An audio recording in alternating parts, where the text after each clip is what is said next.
तैयार हो जाइए बाजार के आखिरी 1.5 घंटे के एक्शन के लिए। नया रिकॉर्ड बनाने के बाद मजबूती के साथ कारोबार करते हुए बाजार। तो बड़ा सवाल है कि एक्सपायरी किन लेवल्स पर होगी और क्या करें आप कल की तैयारी, रहेगा इसी पर फोकस। फाइनल ट्रेड में आप सबका स्वागत है। नमस्कार, मैं हूं अनिल सिंघवी और नमस्कार, मैं दीपांशु भंडारी। साल की शुरुआत का ये जो हफ्ता है वो काफी इवेंट पैक्ड, एक्शन पैक्ड है सर, और पहली एक्सपायरी के लिए भी हम तैयार हैं। तो बताएं आने वाले 1.5 घंटे के लिए बड़ी बातें क्या? बड़ी बातें यही है दीप की, देखिए बहुत ही बेहतरीन मजबूती के साथ लगातार 8वां ट्रेडिंग सेशन है जब भारतीय बाजार तेजी के साथ 8वां नौवां ट्रेडिंग सेशन, हाँ 9वां ट्रेडिंग सेशन है, 8 कल हो गए थे। 9वां ट्रेडिंग सेशन है जब लाइफ टाइम हाई बनाते हुए दिख रहे हैं बाजार, और संकेत पूरी दुनिया भर के बाजारों से आते दिख रहे हैं पॉजिटिव। 500 अंकों का बड़ा उछाल दमदार डाउ का आपके काम आता हुआ दिख रहा है। उसके ऊपर डाउ फ्यूचर्स हरे निशान में फिर से नजर आ रहे हैं, तो ये एक और बड़ा संकेत है जिनके दम पर भारतीय बाजार तेजी के साथ कारोबार करते हुए दिख रहे हैं। मेटल जबरदस्त मजबूत है, 3.5% मेटल इंडेक्स ऊपर, लंबे समय बाद 700 रुपये के ऊपर टाटा स्टील आपको नजर आ रहा है। मतलब जितना मैंने लंबा बोला उतना ही समय लगा उतना ही 700 तक पहुंचने में समय भी लगा है। IT, FMCG, फार्मा ये डिफेंसिव शेयर है, आज इनका काम नहीं है भाई। आप शांति से आराम से बैठिए, 2 दिनों बाद जब जरूरत होगी तब फिर से आप क्रांति के मूड में आइए। तो आज यहाँ पर थोड़े ठंडे हैं मामले, 250 अंक ऊपर डाउ फ्यूचर्स है, और बस यही तो देखना चाहते हैं हम 2 बजे से 3:30 के बीच में। सर डाउ फ्यूचर्स थोड़ी और रफ्तार पकड़ ली है वहाँ पर हाँ एक्शन भरपूर है सर। आपसे यही पूछना था कि एक तो एक्सपायरी की तरफ मूव कर रहे हैं, किस तरह का एक्शन देख रहे हैं। दूसरी बात सर, आपका जो 1 बजे का शो आज रहा सुपरहिट था सर, नए इंडेक्स की पाठशाला। काफी सारे सवाल आपने समझाए, पर काम बढ़ने वाला है मंडे से सर, और एक नए संकेत आ जाएगा स्ट्रैटेजी में। हाँ, ये बात तो सही है। पहली चीज तो ये कि इस नए इंडेक्स पे ही बात कर लें। डेफिनेटली फ्राइडे की जो क्लोजिंग होगी, NSE financial services, Nifty financial services index, इसको हमने शॉर्ट फॉर्म कर दिया FSI, वो जो हमने शॉर्ट फॉर्म कर दिया कि निफ्टी FSI इंडेक्स। क्या है, बैंक निफ्टी FSI, ये थोड़ा आसान रहेगा बात करने में। तो निफ्टी FSI, तो इसकी मंडे से ट्रेडिंग शुरू होगी। कल जो निफ्टी फाइनेंशियल सर्विसेज इंडेक्स बंद होगा उसके बेसिस पर उसका बेस हो जाएगा और उससे मंडे को ट्रेड करना शुरू करेगा। काम तो बढ़ेगा, एक और इंडेक्स ट्रेड करेंगे, लेकिन देखते हैं किस तरह से इंडेक्स ट्रेडिंग के लिए आज से स्टेबलाइज होता है, कैसा एक्शन आता है उस पर नजर आएगी। लेकिन तब तक हमारे लिए निफ्टी बैंक निफ्टी तो है ही, और वो आज भी मजबूती के साथ ट्रेड कर रहे हैं। तो जो आपका सवाल है कि 32,000 के ऊपर निकलकर टिकना, ये निफ्टी, देखिए इसमें बैंक निफ्टी पहले देख लेते हैं जी। 32,000 के ऊपर कितना वक्त बिताया। आप वो फुटबॉल देखते हैं? हाँ। तो वो जब हाफ टाइम में या फुल टाइम में वो आंकड़े आते हैं ना जी, तो भाई किसने कितने गोल किए, किसने कितने शॉट लिए, कितने गोल पे शॉट मारे, कितने बार मारे, और कितनी देर किसके बॉल पोजीशन में रही जी। सही बात। तो अब ये देखिए पोजीशन वाला मामला है इसमें, कितनी देर तक 32,000 के ऊपर पोजीशन बैंक निफ्टी का है और कितनी देर नीचे है, इससे आपको गेम का अंदाजा लगता है। और वो पोजीशन आपका 32,000 के ऊपर का है। बिल्कुल। तो ये एकदम इससे आइडिया लग जाता है किस टीम का दबदबा है। तो इसका मतलब ये है कि 32,000 के ऊपर का लेवल का दबदबा है। 31,950 हमने बनाया जरूर, लेकिन ज्यादा देर वहां नहीं। ये बात हुई निफ्टी की। बैंक निफ्टी की निफ्टी 14,150 14,250 ये रेंज 100 पॉइंट की है, एग्जैक्ट 100 पॉइंट की रेंज है। 14,157 से 14,256, 99 पॉइंट की रेंज परफेक्ट रही। इस रेंज में 14,200 के आसपास ज्यादा वक्त बिताता हुआ नजर आया। तो यहां पर अभी भी कश्मकश वाला मामला है, और हाईएस्ट ओपन इंटरेस्ट 14,200 पर था। अभी का मैं डेटा निकाल रहा हूं, कल जो हमने सुबह शुरुआत की थी, तो इसलिए 14,200 पर अटका हुआ है। तो सुबह भी जब हम बात कर रहे थे कि बैंक निफ्टी के लिए ब्रेकआउट के संकेत ज्यादा साफ है, और अभी भी मैं कह रहा हूं वही साफ है, नो डाउट। 32,000 के ऊपर बैंक निफ्टी का टिकना शॉर्ट कवरिंग को ट्रिगर करेगा। ओके, तो 32,000 के ऊपर bank Nifty short covering trigger होगा। ये आपके लिए एक अहम ट्रिगर है। आइए, भसीन साहब भी हमारे साथ जुड़ रहे हैं, तो स्वागत करते हैं भसीन साहब का, भसीन के हसीन शेयर्स के लिए।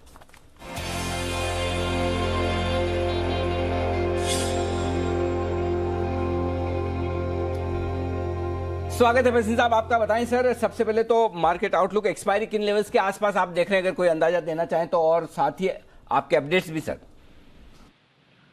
तो अनिल जी, मुझे लगता है 14,100 से 200 के बीच में 200 तक का एक्सपायरी होने का चांस है आज की थर्सडे की। But be very watchful, because the undertone continues to be that अब आउट परफॉर्मेंस मिड कैप में आ रही है, और मिड कैप्स में जब इतनी बड़ी चाल आती है तो लार्ज कैप्स में जरूर आपको सेलिंग आएगी। और आपको दिख रहा है large banks, large auto companies are under pressure. तो दोनों तरफ का व्यू है, मिड कैप्स आर शाइनिंग। तो उस कारण से थोड़ा सा वहां की तरफ रुझान है. We are keeping a neutral view. We think that large caps have run up far in excess and they need to correct. तो इस कारण से I think 14,200 will be the upper end. We could see maybe a 50 point downside in the next 1 hour. अब आपके लिए update है Anil ji. ACC और अंबुजा आपको खड़े होकर बहुत जोर से कहा था. एसीसी आज 1730 हो गया, जो मैंने 1620, 1630, 1640 में कहा था. अंबुजा 245 वाला 268 हो गया, प्रॉफिट बुक कीजिए. कल आपको सन टीवी कहा था, आज 511 हो गया, वहां प्रॉफिट बुक कीजिए. रिलायंस और आईटी स्टॉक्स आपको शॉर्ट कराए थे, सब में नफा आया है, प्रॉफिट आपके सामने है. तो हेज करके चलेंगे तो दोनों तरफ का नफा आएगा. आज की सुबह की कॉल थी, एचडीएफसी बैंक शॉर्ट है, वो वही भाव है. जबकि आपका टाटा केमिकल 508 बिक गया जो 499 वाला था, और एक्साइड 200 बिक गया जो 195 196 में कहा था. दोनों में पोजीशन रख सकते हैं. अब आपके लिए 2 सेल और 1 बाय है. आप कहें तो मैं शुरू करूं? जी सर प्लीज बताएं. पहले शुरुआत बाय से करेंगे या सेल से? आज पहले बाय से कर देता हूं सर. बाय कीजिए डॉक्टर रेड्डी, थोड़ा सा डिफेंसिव रहिए. 5280 से 90 में लीजिए. 5200 का स्टॉप लॉस. इसका भाव 5550 मुझे दिखता है. Doctor Reddy is an outperformer. Results will be the best ever in this quarter. Sell में है कोटक बैंक 1960 से 65, 1999 का स्टॉप लॉस, 1890 का टारगेट. और दूसरा सेल है मारुति 7625 से 40 में बेचिए. 7790 का स्टॉप लॉस है, 7350 का टारगेट. ओके. मारुति का एक बार टारगेट फिर से बताएं सर. 7350. परफेक्ट. 7350 का टारगेट, 90 का स्टॉप लॉस है. Perfect sir. तो चलिए 2 स्टॉक है जहां पर बिकवाली करनी है और एक में करनी है खरीदारी. कोटक महिंद्रा बैंक यहां पर बिकवाली करनी है. 1890 का टारगेट लगा कर चले आप. और पहले तो खरीदारी वाला बता दूं. डॉक्टर खरीदना है 5280 5290 की रेंज में. 5200 का आपको लगाना है स्टॉप लॉस और 5500 के टारगेट, 5500 तक के टारगेट. बेचना है कोटक बैंक 1960 1970 की रेंज में बेचिए आप आराम से. 1999 का स्टॉप लॉस लगाइए और टारगेट 1890 का. मारुति इसे भी बेचिए. 7625 7640 की रेंज में बेचिए. 7790 का स्टॉप लॉस है और 7350 तक फिसल सकता है. यह है वसीम साहब की राय. शुक्रिया वसीम साहब. 2:50 पर फिर होगी आपसे मुलाकात. सर भसीन साहब, बड़े बैंक्स तो बिकवा रहे हैं, पर जरा मिड कैप बैंक्स पर एक बार आप नजर डाल दीजिए. और आपका जो पिक है आईडीएफसी फर्स्ट बैंक, आग लगी. आईडीएफसी वसीम साहब ने बहुत पहले से बोला है. और सर आपके टारगेट आ गए, किरण जी के टारगेट आ गए और उसके बियॉन्ड भी नए टारगेट आ गए. बट जो तीनों टारगेट्स अनिल जी आपने दिए थे आईडीएफसी फर्स्ट बैंक पे, तीनों अचीव होते हुए दिख रहे हैं. 47 पर आ गए. 47? ये कब हुआ? गजब. बढ़िया. चलिए कल से भी अगर आप अब तक देखें सर तो 12% तो कल से आज तक ही भाग चुका है. एब्सोल्युटली. सबके टारगेट आ रहे हैं. आईबुल देखिए 5% ऊपर. 5% ऊपर. वो दूसरा वाला छोटा वाला आईबुल, रियल एस्टेट. हाँ ऐसे ही होता है वरुण. छोटा वाला आईबुल, बड़ा वाला आईबुल, ऐसे ही होता है. तो एचडीएफसी में भी ऐसे ही होता है. पता है तुम्हें एचडीएफसी बड़ा वाला, एचडीएफसी छोटा वाला, मालूम नहीं? मालूम. तो एचडीएफसी लिमिटेड में पहले एचडीएफसी बड़ा वाला होता. अब वो अलग बात है, छोटा वाला एचडीएफसी बड़ा हो गया. अब रिवर्स हो गया. पहले ऐसे ही होता था, बड़ा एचडीएफसी छोटा एचडीएफसी. तो देखो यही है. चलिए आइए, मानसी भी तैयार है. मानसी बताइए इवेंट्स. रिजल्ट सीजन की शुरुआत हो रही है. टीसीएस के नंबर्स हो चुकी है आज से इनफैक्ट, और ब्रूवरीज और टीसीएस के नंबर कल आने वाले हैं जिस पर फोकस रहेगा. बजट पर प्रधानमंत्री के अर्थशास्त्रियों के साथ एक बैठक कल होने जा रही है, इस पर भी हमारी नजर रहेगी. साथ ही महाराष्ट्र में कोरोना वैक्सीन के ड्राई रन कल से शुरू हो जाएंगे और भारत ब्रिटेन के बीच उड़ानें कल से शुरू होने की संभावना है. शनिवार के दिन की अगर बात करें, एवेन्यू सुपरमार्ट्स के तिमाही नतीजे आने वाले हैं और साथ ही वंडरला हॉलीडेज पर फोकस रहेगा. हैदराबाद में इनके जो पार्क्स है वो फिर से खुलने जा रहे हैं, तो इस पर एक इम्पैक्ट आता हुआ सोमवार के दिन फिर दिख सकता है. ओके, तो ये है आपके लिए अहम ट्रिगर्स जहां पर रखनी है नजर. सर बाय द वे, वो जो फाइनली कांग्रेस में वोटिंग की गिनती चल रही थी वो पूरी नहीं हुई है, बट जो बाइडेन साहब के 306 वोट्स हैं वो कंफर्म हो गए हैं यूएस कांग्रेस में. तो अब आप फाइनली कह सकते हैं कि पूरा प्रोसेस खत्म हो गया. अब 20 तारीख को स्वेरिंग इन बस है सर. तो अब हेडलाइन क्या बनाएंगे कल से? सर रोज ही हेडलाइंस आ रही हैं. जिस तरह से कल रात के एक्शन थे, हेडलाइंस तो आती रहेंगी सर, ये तो गारंटीड है. न्यूज के अंदर क्या है, जो 4 लेटर है न्यूज, NEWS, उसमें 3 तो न्यू ही है. जब तक कुछ न्यू ना हो तो न्यूज बनेगी कैसे? तो ये इतना जल्दी हो गया. सर आपको मालूम है आज फाइनली एक चीज हुई जो अगर पहले हो जाती तो जो ट्रेडर्स हैं वो काफी खुश हो जाते। कैसे? क्या? ट्रम्प साहब के ट्विटर को 12 घंटे के लिए सस्पेंड कर दिया। सोचिए 1-1.5 साल पहले ये हो जाता। नहीं यार, नहीं, वो तो अच्छा टाइम था एक्चुअली, ऐसा नहीं है दीप, मजा तो आया बहुत एक्चुअली। पर जिनकी पोजीशन होती थी सर उनके तो पसीना छूट जाता था। बंसल जी, कुणाल जी तो बिल्कुल चार्ट्स पे एकदम देख लेते थे, उनको तो रेजिस्टेंस पे उनको मालूम है कि ट्वीट अच्छे खराब वाला आएगा, सपोर्ट पे एकदम अच्छा वाला था। बंसल जी ऐसे ही होता था ना।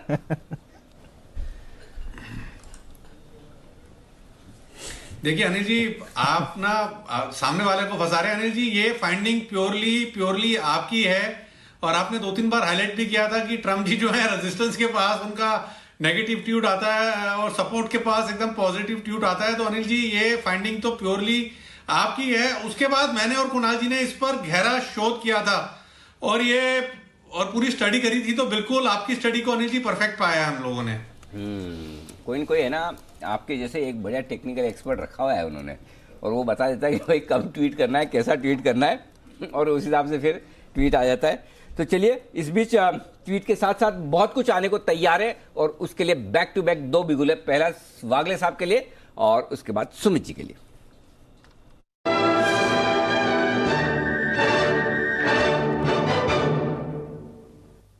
ये क्लोजिंग शो की शुभ शुरुआत।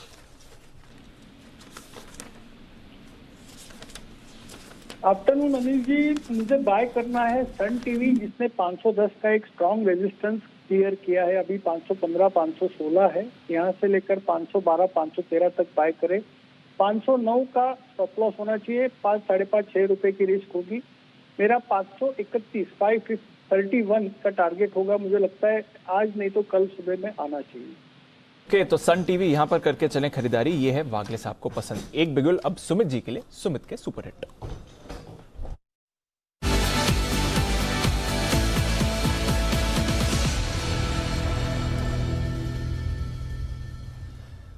गुड आफ्टरनून सुमित जी, बताएं क्या है आपकी पिक? Good afternoon Deepanshu. जो स्टॉक मैं बोलूंगा दीपांशु, वो कैश का स्टॉक है और बहुत बढ़िया अपमूव दिखाएगा। जैसे कि हमने जो पहले रिकमेंड किए थे, आरबीएनएल, एनबीसीसी, एनसीसी, एसजेवीएन, उसके बाद आईडीएफसी फर्स्ट, जो स्टॉक्स जो पहले ये सब स्टॉक्स भागे वैसे ही ये स्टॉक भागेगा। तो अभी इसका भाव चल रहा है 41 रुपए 40 पैसे।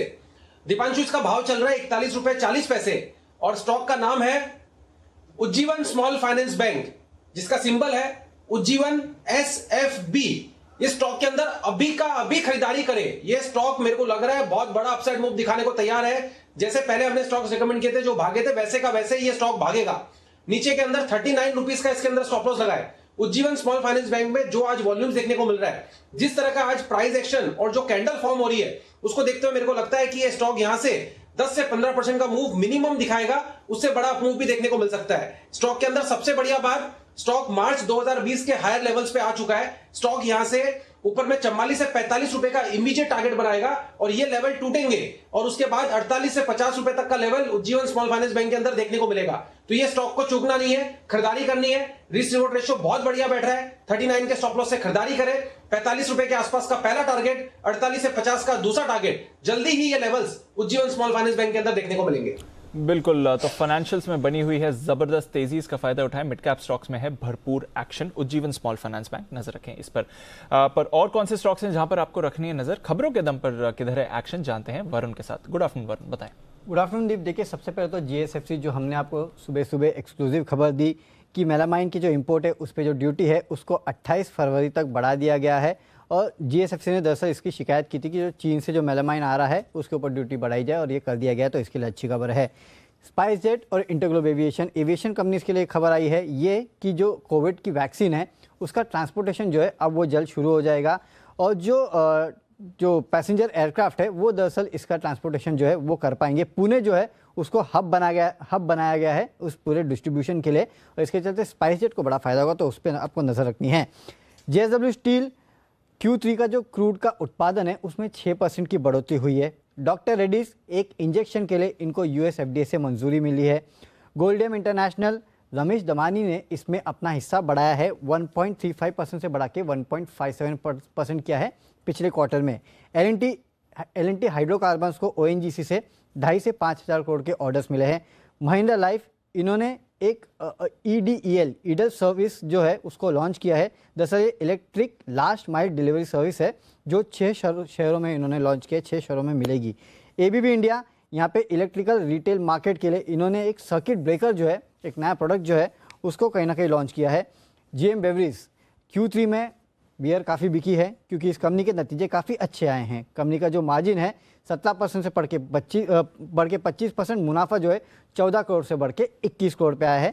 2 ब्लॉक डील्स हुई है, ट्राइडेंट 36 लाख शेयर की, मदरसन सुमी 90 लाख शेयर की। वैसे Varun, GM breweries local liquor ज्यादा बेचती है, बियर का इनका नहीं है काम। तो लिकर ज्यादा बिकी है, मैंने कहा इन जनरल जो भी लिकर है, स्पिरिट्स है, बियर है, सब कुछ बिका है। पार्टी ज्यादा हुई है इसी। हाँ, पार्टी ज्यादा हुई है बिल्कुल। और दमदार एक्शन आप GM ब्रूरीज में देख रहे हैं, पर जो बाकी लिकर के स्टॉक्स हैं वहां पर भी एक्शन बनते हुए दिख रहा है। टाटा पावर, यहां पर नजर रखिए, 110 मेगावाट सोलर प्रोजेक्ट के लिए इन्हें ऑर्डर मिला है। और मैनेजमेंट जब हमारे साथ जुड़ी भी थी तो उन्होंने बताया था कि कैसे सोलर EPC स्पेस पर ये अपना फोकस बढ़ा रहे हैं। सोलर अपनी खुद की भी क्षमता ये बढ़ाने के फोकस में है और साथ ही सोलर प्रोजेक्ट्स पर भी ये फोकस बढ़ा रहे हैं। और टाटा पावर एक स्टॉक भरपूर एक्शन में रहा है। आज थोड़ी मुनाफा वसूली ऊपरी स्तरों से जरूर देखी है, पर उसके बाद आपको और एक्शन बनते हुए दिखा है। तो टाटा पावर पर नजर रखिए और हमारे एक्सपर्ट्स आपको लगातार इस पर दमदार कॉल्स भी देते हुए आए हैं। बंसल साहब, कुणाल जी, संदीप वागले साहब, किरण जाधव, जय ठक्कर और साथ ही आशु मदन हमारे साथ जुड़ रहे हैं। सुमित जी भी हमारे साथ हैं, संदीप जैन साहब भी हमारे साथ जुड़ रहे हैं। तो एक्शन को आगे बढ़ाते हैं और एक बार देख लेते हैं कि और कौन से स्टॉक्स हैं जहां पर आपको भरपूर तेजी बनती हुई दिख रही है। LIC हाउसिंग फाइनेंस रुकने का नाम नहीं ले रहा है। सिमी जी भी हमारे साथ हैं। सिमी जी, LIC हाउसिंग फाइनेंस क्या करना चाहिए? अब तो आज ही हमने देखा कि 6.5% की तेजी बनी है स्टॉक पर। दीपांशु, LIC हाउसिंग फाइनेंस में मैं कल मेरे क्लाइंटों को कॉल दिया था, बाय कॉल, और मेरा जो सारे टारगेट्स मैंने दिया था सारे हासिल हो चुका है आज। और मैं थोड़ा सा प्रॉफिट बुक मैंने करने के लिए कहा है और हाफ पोजीशन तो बुक करने के लिए कहा है और बैलेंस पोजीशन में 422 के नीचे स्टॉप लॉस लगा के कैरी करने के लिए कहा है, क्योंकि मुझे लगता है कि बहुत जल्दी 436 से 440 का रेंज पार नहीं करना चाहिए। एक बार यहाँ से प्रॉफिट बुकिंग मैं एक्सपेक्ट कर रही हूँ। ऐसा नहीं है कि एकदम सीधा प्रॉफिट बुकिंग मार्केट में इतना बड़ा आएगा कि ये स्टॉक भी बहुत नीचे चला जाएगा, पर ये स्टॉक यहाँ पे थोड़ा सा रुकना चाहिए, वापस से लोअर लेवल से बाई करने का सलाह होगा। दीपांशु, अगर इजाजत हो तो मैं एक BTST कॉल देना चाहूंगी, मेरे लिए बिगुल बजाइए। ओके, तो LIC हाउसिंग फाइनेंस पर रखिए नजर, पर सिमी जी की तरफ से एक और कॉल तैयार है, तो बिगुल सिमी जी के लिए, सिमी के नॉन स्टॉप शेयर्स।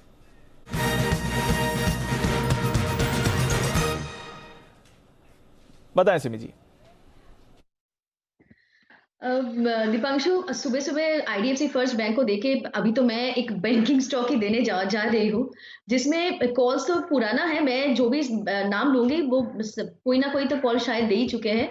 मैं यहाँ पे, मुझे फेडरल बैंक बहुत अच्छा लग रहा है, एक ब्रेकआउट हो चुका है और यहाँ पे 75 के ऊपर भी मुझे लगता है कि अभी भी जगह है। बहुत जल्दी 79 से 81 का रेंज छूने वाला है।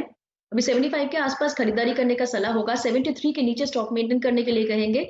पहला टारगेट 79 और दूसरा 81, ये 2 टारगेट्स इनिशियल टारगेट्स होगा।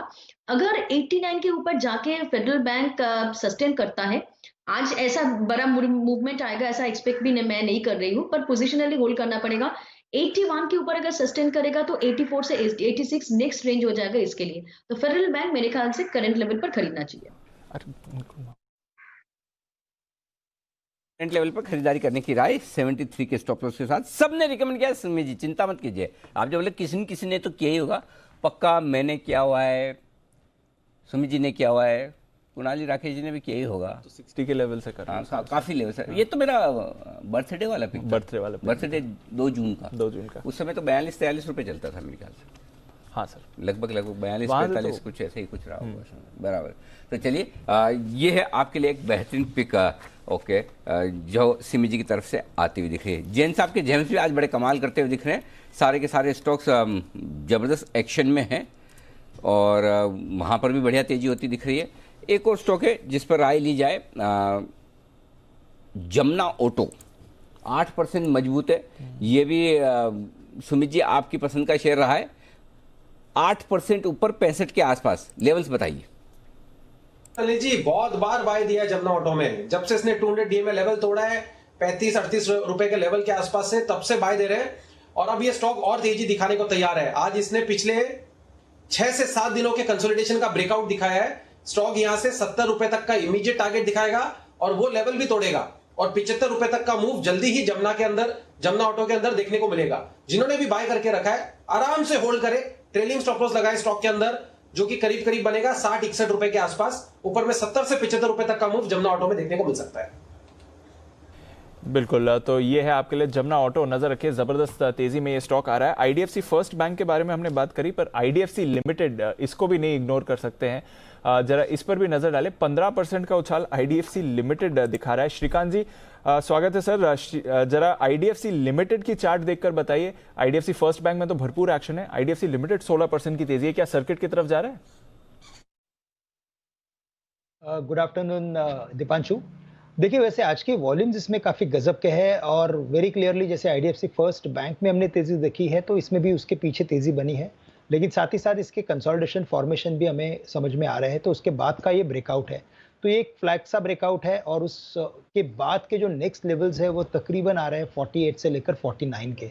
तो बहुत हाई चांसेस है कि आज जाते जाते ये सर्किट लग सकता है, क्योंकि अभी तक के वॉल्यूम्स अगर आप कैलकुलेट करें तो इसके ऑल टाइम हाईएस्ट वॉल्यूम के काफ़ी नज़दीक आ चुके हैं। तो बिल्कुल करंट लेवल से इसे लॉन्ग किया जा सकता है और अगर इसमें स्टॉप लॉस रखना है तो हम काफ़ी एक नज़दीक का स्टॉप लॉस भी रख सकते हैं कि 42.5 का स्टॉप लॉस रखें और 48 और 50 ये दो टारगेट्स के लिए इसे लॉन्ग करके चल सकते हैं। ओके, तो आईडीएफसी फर्स्ट रखिए दोनों पर नज़र, जिस तरह से वहां पर तेजी का माहौल इस समय बना हुआ है। श्रीराम ट्रांसपोर्ट फाइनेंस, ये स्टॉक भी बढ़िया तेजी में आते हुए दिख रहा है और लगातार इस पर हम देख रहे हैं कि नए लेवल्स क्रॉस हो रहे हैं। कुणाल जी जरा श्रीराम ट्रांसपोर्ट पर नजर डालिए, अब 1300 के लेवल पर जा रहा है, यहां से और तेजी देखते हैं इस काउंटर में? देखिए, बिल्कुल देखने को मिलेगी दीपांशु। क्या जबरदस्त तेजी हमने पिछले 3 सत्रों में देखी है। एक कंजेशन था इस स्टॉक के लिए जो कि मौजूदा भाव के करीब है, उसको भी अब ये स्टॉक पार करके उसके ऊपर ट्रेड करना शुरू कर चुका है। तो ये 1256 के आसपास एक कंजेशन था जो कि पार हुआ है। तो मुझे लगता है अगर 1256 के ऊपर ये स्टॉक बना रहता है तो आपको और ऊपर के लेवल्स देखने को मिलेंगे। जिन्होंने पोजीशन बना रखी है, एक स्टॉप लॉस रखे हैं 1240 का, होल्ड करें। मुझे लगता है 1350 के लेवल्स भी श्रीराम ट्रांसपोर्ट फाइनेंस में देखने को मिलेंगे। बिल्कुल, तो 1350 के लेवल्स के लिए श्रीराम ट्रांसपोर्ट फाइनेंस इस समय तैयार होते हुए दिख रहा है। ये भी एक स्टॉक है जो ज़बरदस्त तेज़ी में बना हुआ है इस समय। ढेर सारे और स्टॉक्स हैं जहां पर भरपूर एक्शन है। एसबीआई कार्ड्स, जिसके बारे में हम आपको लगातार बता ही रहे हैं, आज भी देखिए एक अच्छा उछाल आते हुए दिखा है। पॉलीकैब, जिसके बारे में हम सुबह बात कर रहे थे, 10% की तेज़ी इस स्टॉक पर भी आती हुई दिखी है। वेल्सपन कॉर्प, यहाँ पर भी आप 7.5-8% का उछाल इस समय आते हुए देख रहे हैं। सीमेंट स्पेस में जबरदस्त एक्शन है ही पिछले कुछ दिनों से और जेके सीमेंट, यहां पर भी अच्छी खरीदारी आती हुई दिख रही है। तो ये भी एक स्टॉक है जहां पर एक्शन है। जैन साहब, जेके सीमेंट अच्छी तेजी बन रही है, काउंटर में 7% का उछाल है। मिड कैप सीमेंट की बात करें तो ये स्टॉक कैसा लगता है?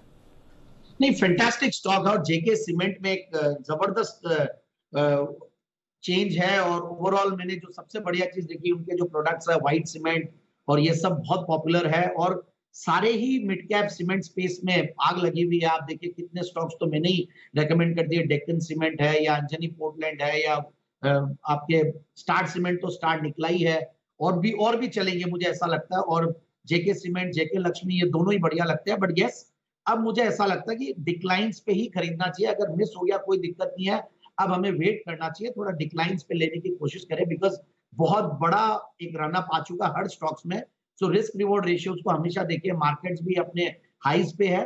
So I will ask everyone to be cautious और स्टॉक्स वही लेने हैं जहां पे बड़ा मूव नहीं आया है। सो जहां आ गया वहां प्रॉफिट बुक कीजिए, जहां नहीं आया वहां पे आप एंट्री ले सकते हैं to be with the markets. So ये स्ट्रेटेजी हम लोग हमारे क्लाइंट्स को रेकमेंड करते हैं। ओके, तो ये है आपके लिए राय जेके सीमेंट और तमाम सीमेंट शेयरों पर कोई बचा ही नहीं ऐसा जो नहीं रिकमेंड किया होगा। अब तो जो रोज है ना वो 9:30 बजे जो जेम्स देने के बाद में जैन साहब के लिस्ट में मेरे ख्याल से कोई भी अच्छा शेयर तो चांस ही नहीं जो बचा हुआ, सारे आ ही गए उसमें। हर रोज जो भी अभी तो ऐसा हो गया, मतलब हमारे जो भी स्टॉक निकल के आते हैं वो सब जैन साहब के जेम्स में होते ही होते हैं पहले से। चलिए, अच्छा है। पर आज जो हमने स्टॉक निकाला है सर, वो तो बहुत ही बड़ा कमाल, वो तो बीएलएस मानना पड़ेगा, सुबह से ही अटका हुआ है, मौका नहीं दे रहा है सर। 20% पूरा ऊपर लगा है। एक और ऐसा ही दमदार स्टॉक आ रहा है आपके लिए, बिगुल कुणाल जी और राकेश जी के लिए, और बिगुल वागले साहब के लिए। बैक टू बैक समझ तो गए होंगे आप।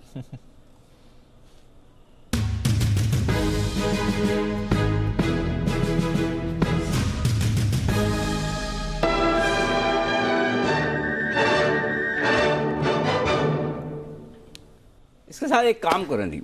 हाँ सर, आपके लिए भी। हाँ, बधाई दो। मेरे को लग ही रहा है कि आने वाला था। बिल्कुल अनिल जी के लिए भी कल के 2000।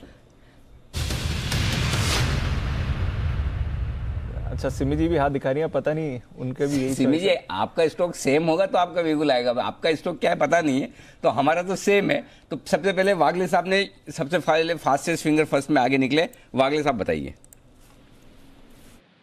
अनिल जी, पहले तो धन्यवाद कहिए। स्टॉक है आईबुल हाउसिंग फाइनेंस। एक्चुअली मैं 230 के ऊपर सस्टेन करने के लिए वेट कर रहा था, करते करते इतनी फास्ट मूव आई, लेकिन अभी भी यहाँ से मुझे 10 से 15 रुपए की मूव दिखती है। 248, 250 तक के टारगेट्स आज के दिन में नहीं, बट आज और कल में आने चाहिए। एक क्लियर कट ब्रेकआउट है।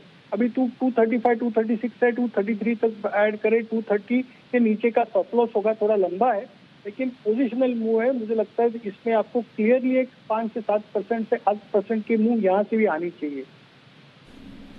ओके, तो सर ये तो रहा वागले साहब का कॉल। कुणाल जी, राकेश जी बताएं सर।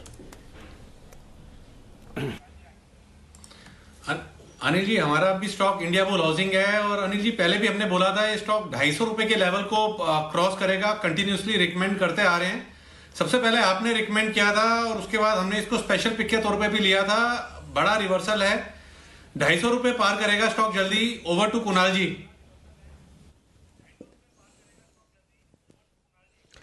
अनिल जी देखिए, अभी श्रीराम ट्रांसपोर्ट फाइनेंस की हम जिक्र कर रहे थे और उसमें जो बड़ी तेजी बनी है उसकी बात कर रहे थे। अनिल जी, इस स्टॉक के तो नाम में ही बुल है, और अगर अनिल जी एनबीएफसी स्पेस चलेगा जिसका नया इंडेक्स आने वाला है तो इंडिया बुल्स हाउसिंग फाइनेंस पीछे नहीं रह सकता। मौजूदा स्तरों पर बाय करके चलें। 228 रुपए पर स्टॉप लॉस रखने की हमारी राय है। 228 पर 250 और 260 ये दो टारगेट हैं। 250, 260 अग्रेसिव टारगेट हैं क्योंकि शेयर भी काफी अग्रेसिव है। खरीदारी की राय। अब मेरा भी कोई तो पूछो। सर आपके लिए तो तैयार है। अब आपको इससे बड़े टारगेट देने पड़ेंगे। जो हाईएस्ट वाला मेरा रख लो। 250 नहीं, 260। आज सुबह इसीलिए मैंने आपको कहा ना कि इंडिया बुल्स में कुछ तो बढ़िया एक्शन दिख रहा है। इंडिया बुल्स रियल एस्टेट भी आप देख लीजिए, साथ में इंडिया बुल्स रियल एस्टेट भी जा रहा है। इसको आप होल्ड करो, दिमाग मत लगाओ। ये 5-7 रुपए ऊपर नीचे होता है। वागले साहब का ग्रीन सिग्नल आया ना, मतलब बड़ी बात है, सोचने की जरूरत नहीं है। स्टॉक ये बहुत बढ़िया है। दोनों स्टॉक आप शांति से लेकर रख लीजिए। ओके, हाँ, देखिए मार्केट रिस्क तो हमेशा रहेगी। कभी मार्केट ऊपर नीचे हो गया वो तो किसी को पता नहीं, लेकिन आप वो रिस्क तो कोई भी स्टॉक खरीदते तो लेते हैं। आप ये नहीं लोगे, कोई और लोगे, तब भी वो रिस्क तो रहेगी। तो मार्केट रिस्क अपनी जगह है, लेकिन स्टॉक रिस्क नहीं है जी। आपको रिस्क को दो तरीके से देखना है, मार्केट रिस्क कितनी है और स्टॉक रिस्क कितनी है। तो यहाँ पर स्टॉक रिस्क नहीं, भाव से आपको खराब नहीं है, तो मुझे लगता है ये रख लीजिए। जिस हिसाब से स्टॉक का प्राइस स्ट्रक्चर बन रहा है, वॉल्यूम स्ट्रक्चर बन रहा है, आज जिस तरह से स्टॉक में एक्शन आ रहा है, मुझे लगता है ये स्टॉक आराम से 250 के पार निकलने को तैयार है। इसको छोटे मुनाफे के लिए मत ट्रेड कीजिए, बड़े मुनाफे। हाँ बिल्कुल, इसलिए आपको 214 रुपए से 212 रुपए से मैं लगातार ये चौथी बार है जो रिकमेंड कर रहा हूं। ये आईडीएफसी बैंक दो स्टॉक के 3-3, 4-4 बार रिकमेंड की है। सही बात है कि रखो रखो रखो। और इसलिए आज कई बार क्या होता है कि हम बड़ा टारगेट देने के पीछे मकसद भी होता है ताकि आप उसमें प्रॉफिट पूरा ले पाए। नहीं तो लोगों को डर लगता है, जैसे अगर यही आप 100 रुपए टारगेट ना दें आईबुल रियल तो आप 2 रुपए बढ़ते ही बेच देंगे। तो मार्केट रिस्क अपनी जगह, वो हमेशा सबको लेके चलनी पड़ेगी, लेकिन उसके अलावा इसमें रिस्क नहीं है तो आप लेके रखिए। ओके, और stop loss sir? Stop loss जो देखो मैं तो दूंगा ही नहीं। अगर स्टॉप लॉस ट्रिगर हुआ तो वो वागले साहब और कुणाल जी राकेश जी की वजह से हुआ होगा, उन्होंने दिया है, मैंने तो दिया नहीं, तो मैं सेफ हो गया। आइए सिमी जी के लिए, बिल्कुल सिमी के सुपर हिट, सॉरी सिमी के non stop share. Sumit ji बुरा मत मानिएगा, निकल गया, सिमी जी के non stop share.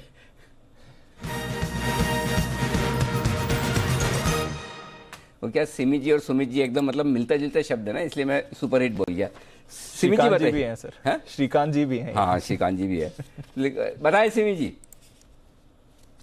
Anil ji, अभी आप लोगों ने इंडिया बुल्स हाउसिंग फाइनेंस दे दिया, तो मैं छोटा वाला इंडिया बुल्स हाउसिंग को बेट करूं? हाँ वो भी बड़ा हो जाएगा, आप तो दीजिए। 87 में एक नया ब्रेकआउट है और इस नया ब्रेकआउट में मैं फ्रेश खरीदारी का कॉल दे रही हूँ, जिसमें मैं 67-68 से खरीदारी करने का कॉल दे के आया है। अभी 88-87 के आसपास भी फ्रेश ब्रेकआउट है इसमें, और 94 का पहला, 97 का दूसरा टारगेट के लिए छोटे वाला इंडिया बुल्स रियल एस्टेट को खरीदना पड़ेगा। ये मेरा पहला कॉल है, पहला बीटीएसटी कॉल होगा अभी मैं और एक बीटीएसटी कॉल देने जाऊंगी। ये तो मेरा बीटीएसटी कॉल एक हुआ, और दूसरा होगा रैमको सीमेंट, जिसमें आज सुबह से मोमेंटम है, ये चल रहा है, पर मुझे लगता है कि अभी भी ये चलेगा। ये रैमको सीमेंट अभी भी खरीदने का जगह है। ये स्टॉक मुझे लगता है कि बहुत जल्दी 850, 855, 870 कहीं पे भी जा सकता है। तो रैमको सीमेंट मेरा दूसरा कॉल होगा जहां पे खरीदारी करने का कॉल है, और इंडिया बुल्स रियल एस्टेट जो छोटा वाला इंडिया बुल्स है उसी को खरीदने का सलाह होगा। रैमको के लेवल्स क्या रहेंगे मैम? रैमको के पहला टारगेट होगा 845, दूसरा होगा 855, तीसरा होगा 870। ये टारगेट्स मैंने दे दिया। और स्टॉप लॉस अगर देना है तो 818 से पहले कोई स्टॉप लॉस नहीं बनता। ये रैमको का लेवल हो गया। और इंडिया बुल्स रियल एस्टेट का 94 और 97 ये दूसरा 2 टारगेट्स है, और स्टॉप लॉस लगाएंगे 84 के नीचे। ओके, तो 84 का stop loss India bulls real estate, यहाँ पर आपको करके चलनी है खरीदारी। अनिल जी, पहला target India bulls real estate का जो आपने दिया था 88 का आ गया। अरे सिमी जी धन्यवाद, सिमी जी की वजह से आया, थैंक यू तो बोलना पड़ेगा। सिमी जी आपकी वजह से मेरे आज के दूसरा भी आ गया, 88 और 90 2 टारगेट आ गए, दूसरा आने की तैयारी में 90 भी आ गया। Thank you very much Simi ji. 95 और 115 के 2 टारगेट हैं जिसके लिए मैं भी जोर लगाऊंगा, आप भी लगाइएगा। सुमित जी भी तो तैयार हैं? बिल्कुल सर, बिल्कुल।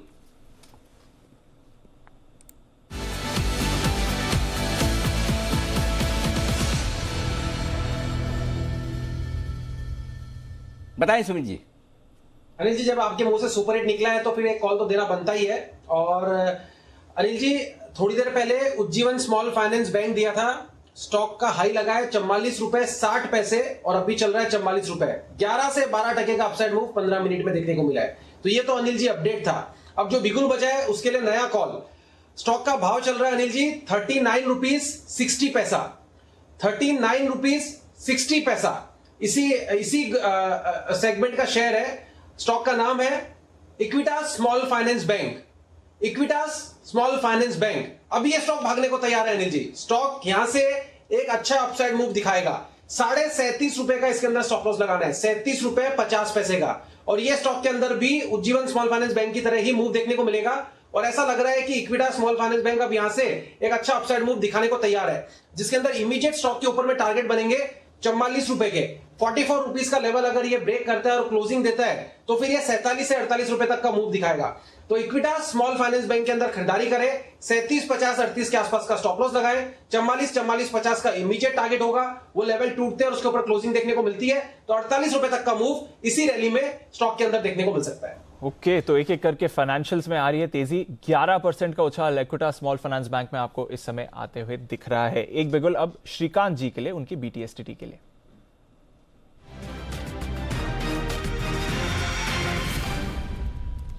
बताएं श्रीकांत जी। दीपांशु, वैसे आपने काफी वेट करा दिया तो मैं आपको अभी 2 स्टॉक दूंगा। एक तो ये बात है कि बजाज फिनसर्व काफी अच्छा लग रहा है, जो मैं ओरिजिनली देने वाला था और अभी भी दे रहा हूँ। 9030, 9050 के आसपास ट्रेड कर रहा है, तो ये करंट लेवल से बाय करे। यहाँ पे मुझे लगता है कि इसने अच्छा खासा एक डबल बॉटम फॉर्मेशन किया है और कम से कम 9150 और मैक्सिमम शायद 9300 के लेवल्स भी ये दिखा सकता है। तो करंट लेवल से इसे लॉन्ग किया जा सकता है। यहाँ पे मैं स्टॉप लॉस दूंगा 8980 का, और टारगेट्स जो रहेंगे वो रहेंगे 9150 एंड 9300। काफ़ी एग्रेसिव कॉल है।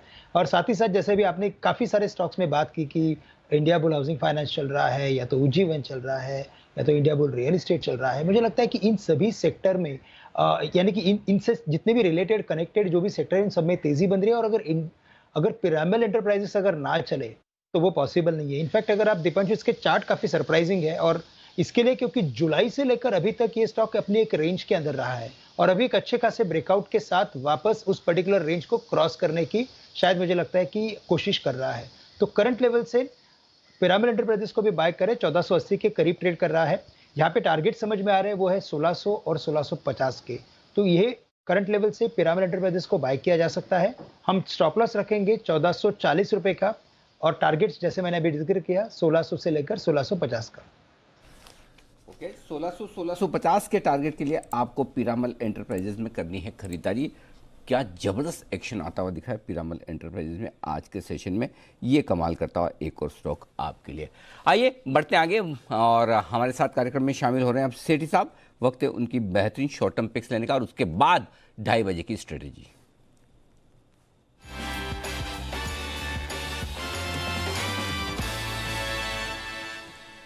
सेठी साहब, स्वागत है आपका। 2 पिक तो है ना आज? हाँ बिल्कुल, good afternoon Anil ji. 2 pick तो है ही है। 2 तो है ही है, मतलब क्या 2 से ज्यादा भी है? नहीं 2 ही पिक है, एक कैश मार्केट का स्टॉक और एक F&O का। और आज तो अनिल जी सुबह सुबह 5 पिक और दे दिए और सभी स्टॉक कमाल कर रहे हैं। वाह। 2 तो मेटल स्टॉक ही थे, नलको और टाटा स्टील। क्या बात है। जबरदस्त तेजी हुई है। फिर भारतीय एयरटेल था, IDFC फर्स्ट बैंक था। तो आज तो बहुत सारे कॉल दे दिए ऑलरेडी अनिल जी। रोज सुबह या रोज गुरुवार सुबह फिक्स कर दूं क्या? नहीं सेठी साहब, जितना समय आप देते हैं और जितनी मेहनत करके और रिसर्च करके जो स्टॉक निकाल कर लाते हैं वही काबिल तारीफ है। बहुत बहुत धन्यवाद। दर्शकों को बिल्कुल डेफिनेटली बड़ा फायदा हो रहा है। बताएं सर आप आज की पिक्स। अनिल जी देखिए, आज की जो कैश मार्केट का स्टॉक है वो स्टॉक है BEPL, Bansali engineering polymers limited. ये ABS बनाने वाली कंपनी है। ये ABS जो प्रोडक्ट है ये ऑटो कंपनीज और आपके होम अप्लायंसेस के काम में आता है। एक जबरदस्त तेजी के दौर से ये ABS गुजर रहा है। अभी मैंने चेक किया, अगर आप देखेंगे तो जून क्वार्टर में जो स्प्रेड $540 पर टन थे वो अभी बढ़ के $1400 पर टन हो गए हैं। फंडामेंटल्स अच्छे हैं। Return on equity 18%, return on capital employed 21% का, जीरो डेट कंपनी, पिछले 3 साल का कैगर है 25% का। और इस स्टॉक के आप सितंबर क्वार्टर के नतीजे देखेंगे, बेहद ही शानदार थे। 35 करोड़ का प्रॉफिट रिपोर्ट किया कंपनी ने, जो कि जून क्वार्टर में नुकसान था 1 करोड़ का, और पिछले साल के सितंबर क्वार्टर में 20 करोड़ का प्रॉफिट था। अब आज इस स्टॉक को पिक करने के पीछे भी एक कारण है कि इस कंपनी के नतीजे इस रविवार को आ रहे हैं, 10 तारीख को। आमतौर पे जो इतनी जल्दी जब कोई कंपनी नतीजे डिक्लेयर करती है तो वो बहुत ही अच्छे नतीजे होते हैं, जैसे आज GM ब्रूवरीज के नतीजे हमने देखे। और वैसे भी जिस तरह के तूफानी तेजी ABS के प्राइजेस में देखी गई है, मुझे कोई डाउट नहीं। और एक और इंडिकेशन जो इन्होंने एडवांस टैक्स का जो पेमेंट करा है इस क्वार्टर में वो भी जबरदस्त है। तो इन सबको देखते हुए मुझे इस स्टॉक में बड़ी तेजी नजर आ रही है शॉर्ट टर्म में। मुझे लगता है रिजल्ट के बाद भी 170-75 के लेवल्स बिल्कुल सोमवार को देखने मिलेंगे। ओके, तो नतीजों का इंतजार है, वीकेंड पर आएंगे और उसके बाद देखिए एक जबरदस्त तेजी में रहेगा BEPL, भंसाली इंजीनियरिंग, यहाँ पर आपको रखनी है नजर। दूसरा स्टॉक सेठी साहब? अच्छा, दूसरा स्टॉक है F&O स्पेस का स्टॉक है अनिल जी। आज मुझे लगता है पेंट सेक्टर पे फोकस करना चाहिए। बर्जर पेंट को मैंने पिक किया, जो कि अभी 795 के लेवल पे है जनवरी फ्यूचर। इसमें खरीदारी करने की सलाह है। 2-3 कारण है। एक तो जिस तरीके से रियल एस्टेट को बूस्ट मिला है हाल ही में, जो स्टैम्प ड्यूटी में कटौती प्लस कल जो सरकार ने गवर्नमेंट लेवीज में 50% की कटौती करी है, तो उसका फायदा होना है। दूसरा, ऑटो सेक्टर जो कि बड़ा सेक्टर है पेंट कंपनियों के लिए, तो उसके कारण से भी पेंट स्टॉक्स को फायदा होना। और तीसरा जो एक और इम्पोर्टेंट कारण है वो ये है कि अनिल जी, इंडिगो पेंट्स नाम की एक सेक्वाया फंडेड कंपनी है, उसने भी सेबी का अप्रूवल ले लिया और IPO आने वाला है। मुझे लगता है उसके IPO के दौरान ये जो पेंट कंपनीज है जैसे Berger paint, Asian paint, Akzo Nobel, जिसको भी मैंने कई बार निचले स्तर पे रिकमेंड करा हुआ है, सब में अच्छी तेजी होनी चाहिए। तो बर्जर पेंट में बहुत ही शॉर्ट टर्म में मेरा 815 का टारगेट और 785 का स्टॉप लॉस। 785 का स्टॉप लॉस और 815 का टारगेट, ये है आपके लिए बर्जर पेंट्स में खरीदारी करने की राय इस वक्त। इंडिगो पेंट्स का IPO आ रहा है ना सेठी साहब? हाँ, ये इससे बड़ी कंपनी है, छोटी है? छोटी होगी थोड़ी या बड़ी है? छोटी कंपनी है। टोटल एक्सपेक्टेशन है 1000 करोड़ का IPO रहेगा वो। अच्छा, ओके, ठीक है। छोटी कंपनी को वैल्यूएशन ज्यादा तो बड़ी को तो और भी ज्यादा, यही है ना थ्योरी अपनी? परफेक्ट है, बिल्कुल ठीक है। तो B for Bhansali engineering, B for Berger paints. और आज तो सेठी साहब को ज्यादा मेहनत ही नहीं करनी पड़ी, A अल्फाबेट से B तक आए, उसी में 2 स्टॉक मिल गए, काम हो गया। लेकिन B के आगे है C, तीसरा अल्फाबेट, और वो है कुणाल जी राकेश जी का स्पेशल पिक नहीं, पिक ऑफ द डे। अच्छा, फिर आज कल का काम आज ही। चलिए कुणाल जी राकेश जी की पिक ऑफ द डे, आइए बढ़ते आगे बिगुल के साथ।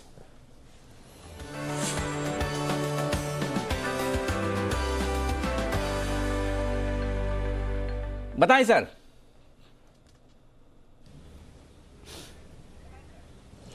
अनिल जी देखिए, बहुत ही धमाकेदार शेयर है और इसका पूरा श्रेय अनिल जी आपको जाता है। अच्छा? अनिल जी, आपने ये बताया था कि जो गोल्ड लोन का बिजनेस है वो अब धीरे धीरे बैंक्स के हाथों में जा रहा है अनिल जी। तो देखिए अनिल जी, दक्षिण भारत का एक बैंक है जो कि गोल्ड लोन के बिजनेस में बहुत अग्रणी है। स्टॉक का नाम है CSB बैंक, जिसमें कि एक बड़ा ब्रेकआउट चार्ट पर आता हुआ दिख रहा है। यहां पर अनिल जी एक ब्रेकअवे गैप बना था 3 सत्र पहले, उसके बाद तेजी बनी है।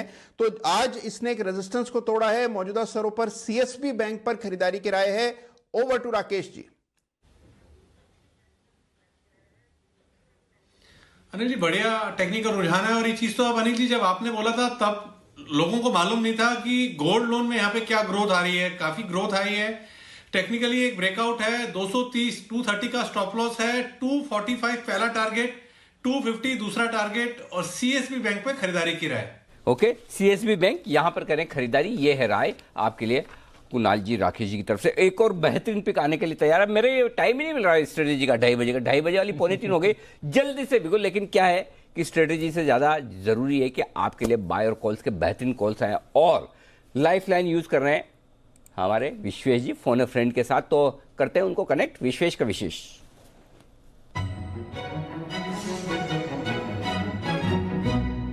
विश्वेश जी। जी सर। 2:45 बजने की तैयारी में। हीरो या जीरो कॉल है कि विश्वेश के विशेष? Hero zero sir, hero zero. अरे वाह, ये हुई ना बात। जीरो हटा दीजिए, सिर्फ हीरो। विश्वेश जी के लिए फिर से बिल्कुल हीरो वाला, लेकिन बाद में पहले कॉल ले लेते हैं। हीरो जीरो में ज्यादा वेट नहीं करवा सकते, तो पहले कॉल दे दीजिए विश्वेश जी। देखिए, मुझे लग रहा है 32,000 के कॉल ऑप्शन में अभी भी 22 लाख शेयर का ओपन इंटरेस्ट है, और कहीं ना कहीं बैंक निफ्टी बहुत ही बड़ा कोशिश अटेम्प्ट कर रहा है 32,000 के ऊपर एक्सपायरी देने की। तो 32,000 के कॉल में अनवाइंडिंग होना चाहिए और शार्पली होना चाहिए। तो 32,000 का कॉल ऑप्शन 80 रुपए के आसपास मिलता है, मेरे हिसाब से इसको खरीदना चाहिए। और मुझे लग रहा है बैंक निफ्टी शायद 32,200 की ओर जा रहा है टुवर्ड्स डेज हाई। तो वो पॉइंट ऑफ व्यू से 32,000 का कॉल ऑप्शन 80-85 की रेंज में अक्यूमुलेट करिए।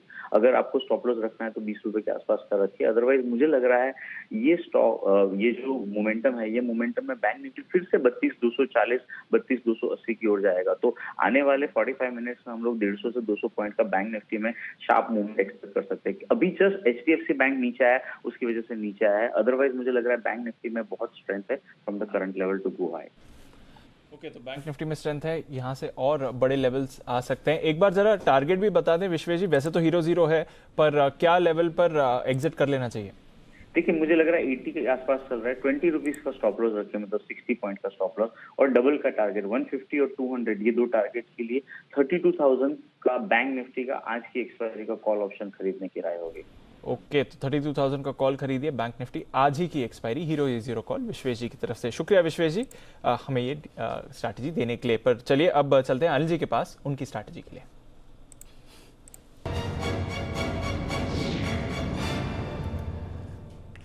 अनिल जी, जिस तरह का एक्शन है बाजार में, ग्लोबल मार्केट्स का पूरा सहारा है सर। डाउ फ्यूचर्स लगभग 150 पॉइंट्स ऊपर दिख रहा है इस समय। नैस्डैक फ्यूचर्स में आधे % से ज्यादा की तेजी है। जो 2 दिन की अंडर परफॉर्मेंस थी नैस्डैक की, वो अब आगे आप रिकवर होते हुए देख रहे हैं। साथ ही यूरोप की बात करें तो कल 3.5% उछले थे यूके के बाजार, इसलिए इस समय थोड़े सुस्त हैं, बट सुस्त हैं सर, गिरे नहीं हैं, एकदम फ्लैट ट्रेड हो रहा है। और फ्रांस और जर्मनी आधा % ऊपर है। हांगकांग आधा % जरूर गिरा था, पर बाकी के एशिया के बाजार सर काफी पॉजिटिव रहे। और हालांकि टोक्यो में रेस्ट्रिक्शंस बढ़ सकते हैं, फिर भी जापान के बाजार 1.5% ऊपर थे। तो ग्लोबल मार्केट्स काफी पॉजिटिव है सर। बल्कि दिख रहा है सर, जहां जहां रेस्ट्रिक्शंस आ रहे हैं ना, वहां के बाजार तेजी बढ़ रहे हैं। यूके कल 3.5% ऊपर था। गजब ही है। ओके, चलिए, मतलब किसको कोरोना से कोई लेन देना नहीं, ठीक है ना, छोड़ो, हमें कोई यार लेन देना, हमारे भी लेन देना नहीं है। अब सबके 13 तारीख से वैक्सीन है ना? जी सर। ओके, 13 तारीख कल से डिलीवरी शुरू हो जाएंगी। कल से डिलीवरी शुरू, और उस 13 तारीख के बाद तो सब स्वतंत्र है। और हमारे सारे एक्सपर्ट्स बजट के दिन आने को तैयार है मुंबई में, पहली फरवरी। हाँ, बात हो गई, सब वैक्सीन बिना वैक्सीन सब तैयार है, सब खतरों के खिलाड़ी है। ऐसा क्या है, मतलब इम्यूनिटी पावर देखो। अगर हमारे पैनल पे जितने एक्सपर्ट हैं, सुबह से शाम में कितना मुस्कुराते और हंसते हैं, इम्यूनिटी पावर तो वहीं से बनता है। तो ये जो एनर्जी है, ये पॉजिटिविटी है, ये बिल्कुल बढ़िया काम करेगी। बाकी तो समझते तो पहली फरवरी को सब आने को भी तैयार है बजट में। लेकिन आइए अब आपको मैं बता दूं पहले एक्शन मार्केट का। पहली चीज़ ये इत्मीनान रखिए कि 14,100 के नीचे आपकी एक्सपायरी नहीं होगी, और इस बात की भी पूरी संभावना कि 14,150 के नीचे भी ना हो, ठीक है, पहली चीज़। और दूसरी बात ये भी कि 14,200 के ऊपर एक्सपायरी नहीं होगी, इसकी भी संभावना है। तो एक्सपायरी यहीं कहीं हो जाएगी जहां पर अभी आप हैं, 14,150 से 14,200 की रेंज में, ये अभी डेटा दिख रहे हैं। फिर भी एक्सपायरी का दिन है, ग्लोबल मार्केट्स मजबूत है। अगर एक सरप्राइज आया एक्सपायरी के दिन तो वो ऊपर की तरफ आएगा, नीचे की तरफ शॉक नहीं आएगा, झटका नहीं आएगा, क्योंकि 14,150 14,200 ये एक्सपायरी की जो रेंज दिख रही है, इसमें अगर कहीं कोई आ गया गलती से तो 50 पॉइंट का एडिशनल मूव हो सकता है, वो 14,100 तक नीचे ले जा सकता है, जिसकी संभावना बहुत ही कम है। 14,200 के पार निकल कर टिक गए तो 14,250 की एक्सपायरी हो सकती है, जिसकी संभावना बन सकती है अगर आप 3:05 के पहले 14,200 को पार करके 5 मिनट टिके तो, किसी भी 5 मिनट, जब भी आप 5 पार कर लें 5 मिनट टिक जाए। मेरी रिक्वायरमेंट इतनी है। मुझे क्या वो ये बंसल जी ने मुझे सिखा दिया वो फॉल्स ब्रेकआउट, तो अब मुझे ब्रेकआउट तो समझ में नहीं आता, मुझे वो फॉल्स एक बार लेवल को पार करता है वापस नीचे आ जाना, तो मैं देख लूँ 2-5 मिनट टिक रहा है ना, फिर मेरे समझ में आता टिक गया। अब कभी कभी उसमें एक मिस ये हो जाता है कि 5 मिनट में तो बैंक निफ्टी कई बार कभी भाग जाता है, अपन क्या करें, गलत होने से बढ़िया कि मतलब आप सेफ चलें। तो मेरा ये समझना है अभी जो डेटा दिख रहा है वो 14,200 के ऊपर की एक्सपायरी का इसलिए नहीं दिख रहा है दीप कि 70 लाख शेयरों का ओपन इंटरेस्ट है, हाईएस्ट ओपन इंटरेस्ट है 14,200 के कॉल्स में, 14,100 पे 49 लाख शेयरों का, ये आपके लिए ठीक। किसी भी सूरत में 14,250 के ऊपर तो एक्सपायरी होगी ही नहीं, मान के चले, किसी भी सूरत में कितनी शॉर्ट कवरी करा लो, क्योंकि डेटा बहुत स्ट्रांग है। 70 लाख इधर और 60 लाख 14,250 के कॉल पे, तो 14,250 पे कॉल राइटिंग तगड़ी है आज के लिए, तो अपसाइड कैप है आपकी। हाँ, ये आज के लिए बोल रहा हूँ, ये कल की नहीं बात कर, मैं एक्सपायरी के हिसाब से बात कर रहा हूँ। तो मेरे हिसाब से बेस्ट केस सिनेरियो ये हो सकता है आप 14,150 के आसपास एक्सपायरी कर लें, वो भी अच्छा ही माना जाएगा, कोई दिक्कत नहीं है। हरे निशान में एक्सपायरी हो जाए काफी है, ज्यादा से ज्यादा 14,200। अब आइए बैंक निफ्टी 32,000 मेक और ब्रेक लेवल है। फिलहाल मुझे ऐसा लग रहा है कि 32,000 के नीचे एक्सपायरी नहीं होनी चाहिए, नहीं होनी चाहिए। 32,000 के पुट पर 23 लाख शेयर है, 17 लाख आज जुड़े हैं, न 32,200 के ऊपर होगी, ये भी मान के चलिए। वहां पर 22 लाख शेयर हैं 32,200 के कॉल्स पर, तो ज्यादा संभावना है कि आप 32,000 से लेकर, एक मिनट दीजिए दीप, 32,000 से लेकर आप 32,100 की रेंज में कहीं एक्सपायरी होते हुए देखेंगे। 32,100 के ऊपर की भी मैं नहीं देख रहा, तो ज्यादा चांस ये है निफ्टी की, बैंक निफ्टी की एक्सपायरी 32,000, 32,100, निफ्टी की एक्सपायरी 14,150, 14,200, ये डेटा बता रहे हैं। तो रेंज मिल गई एक्सपायरी की। हाँ। और बहुत छोटी है, 100 पॉइंट की निफ्टी और 200 पॉइंट की बैंक निफ्टी, इससे ज्यादा रेंज क्या मिले, क्यों? बिल्कुल सर, और सरप्राइज आएगा तो अपसाइड पर ही आएगा। ठीक है, तो नजर रखें बाजार के एक्शन पर। 3:05 पर देखते हैं कि किस तरफ आपको इंडेक्स मूव दे रहा है, पर फिलहाल जबरदस्त तेजी के माहौल में है इस समय भारतीय बाजार आपके लिए। चलिए कुछ और स्टॉक्स पर नजर डालते हैं। टीसीएस, यहां पर नतीजों का इंतजार है और किस तरह के रह सकते हैं टीसीएस के नतीजे, जानते हैं। कुशल के साथ हमारे साथ जुड़ रहे हैं। कुशल बताएं, टीसीएस क्या अनुमान लगा रहा है बाजार? बिल्कुल दीपांशु, देखिए टीसीएस के नंबर्स जो हैं वो मिले जुले एक्सपेक्टेड है, क्योंकि डॉलर आय में तो तेजी हम एक्सपेक्ट करके चल रहे हैं करीब 3% की। तो यहाँ पर जो है 559 करोड़ डॉलर जो है वो कंपनी अपनी आय के रूप में रिपोर्ट कर सकती है, क्योंकि काफ़ी सारी डील्स जैसे डॉयशे बैंक और प्रूडेंशियल के साथ जो इन्होंने डील जीती है उससे जो है इनकी टोटल कॉन्ट्रैक्ट वैल्यू बढ़ती हुई नजर आएगी। तो कांस्टेंट करेंसी ग्रोथ की अगर आप बात करें तो वहां पर करीब 2.6% की बढ़त हम करके चल रहे हैं। लेकिन दूसरी तरफ अगर आप मार्जिन की तरफ देखें तो 26.2% से घटकर 25.3% क्वार्टर ऑन क्वार्टर बेसिस पर मार्जिन कंपनी की रिपोर्ट हो सकती है। और ये इसलिए क्योंकि कंपनी ने जो है एक तो वेतन में बढ़ोतरी की है तो उससे थोड़ा मार्जिन पे इंपैक्ट होगा, साथ ही रुपए में थोड़ा सा अप्रिसिएशन होता हुआ नजर आया तो उसका नेगेटिव इंपैक्ट भी मार्जिन पर आता हुआ नजर आएगा। पर मुनाफा जो है कंपनी का वहां पर नेट देखेंगे तो 13% की बढ़त थी। हालांकि पिछले क्वार्टर में कुछ 1128 करोड़ का एक्सेप्शनल जो है इन्होंने आइटम भी लिया था, पर ओवरऑल अगर आप मुनाफे का नंबर देखेंगे तो वो रिपोर्टेड नंबर्स के हिसाब से 13% की बढ़त है। बट नेट कंपनी के जो नंबर्स हैं वो मिले जुले रह सकते हैं। ओके, तो टीसीएस रखिए इस पर नज़र, और स्टॉक काफ़ी अच्छा प्रदर्शन दिखा चुका है, 2 दिनों से कंसोलिडेट कर रहा है पर वैसे अच्छी तेज़ी में रहा है। देखते हैं इस बार नतीजे किस तरह के आएंगे टीसीएस के। पर आइए एक और बढ़िया कॉल आपके लिए तैयार है, चलते हैं वागले साहब के पास, वागले के वंडर के लिए।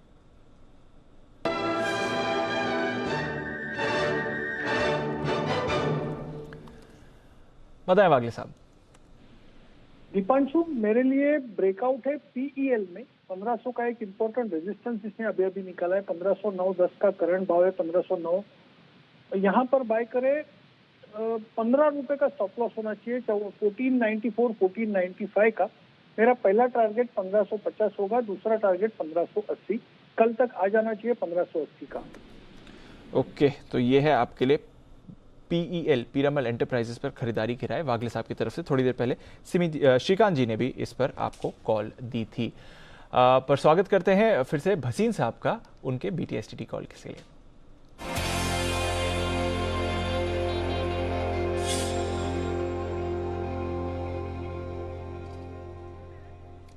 स्वागत है भसीन साहब आपका। बताएं सर, पहले तो अपडेट, और जैसा आप कह भी रहे थे कि एक्सपायरी 14,100 14,200 की रेंज में होनी चाहिए, अब तक तो कमोबेश वही मामला दिख रहा है। अपडेट भी और साथ ही आपका आउटलुक भी सर। सर ऐसा है, मैंने आपको कुछ 2-3 शेयर कहे थे, वो देखिए क्या परफॉर्म किए हैं। IDFC फर्स्ट आपको याद है 20 बहुत ही बढ़िया सर, 30, आज 48 रुपए हो गया। It has gone up 16% in last 2 days. उसके अलावा इंडिया बुल और आज सन टीवी सर 525 रुपए बिक गया। तो जिन्होंने ट्रेडर ने लिया लीजिए, और शॉर्ट वाले साइड पे भी आपको जो बिकवाया था वो सब प्रॉफिट में है। अब आपके लिए 1 बाय 1 सेल है।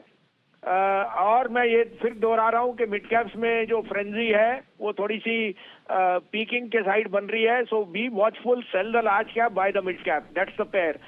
बाय मैकडॉवेल 612.13, 600 का स्टॉप लॉस, 650 का target. Sell ICICI bank 547 to 548.50, 557 का स्टॉप लॉस, 525 का टारगेट। ओके, तो मैकडॉवेल सिर्फ ये एक ही स्टॉक है सर आज? एक ही है Anil ji. Okay perfect, McDowell खरीदें। 613 रुपये इस वक्त इसका दाम चल रहा है। 600 रुपये का स्टॉप लॉस लगाइए और टारगेट 650 के बनेंगे आपके लिए। ये है भसीन साहब की तरफ से राय आपके लिए।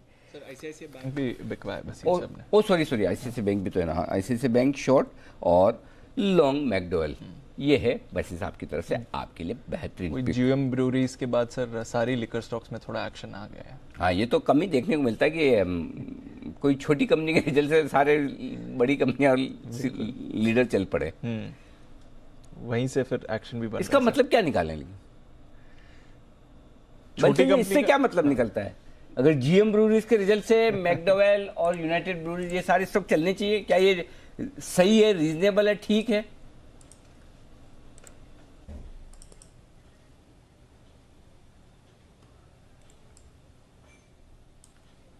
बंसल जी,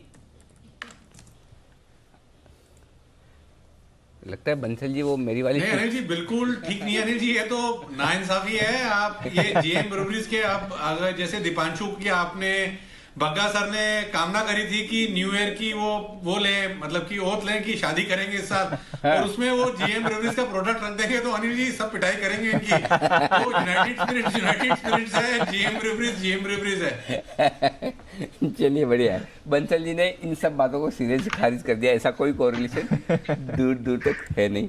ओके, सिमी जी तैयार है अपनी BTST कॉल्स के साथ, तो सिमी जी के लिए बिगुल, सिमी के नॉन स्टॉप शेयर।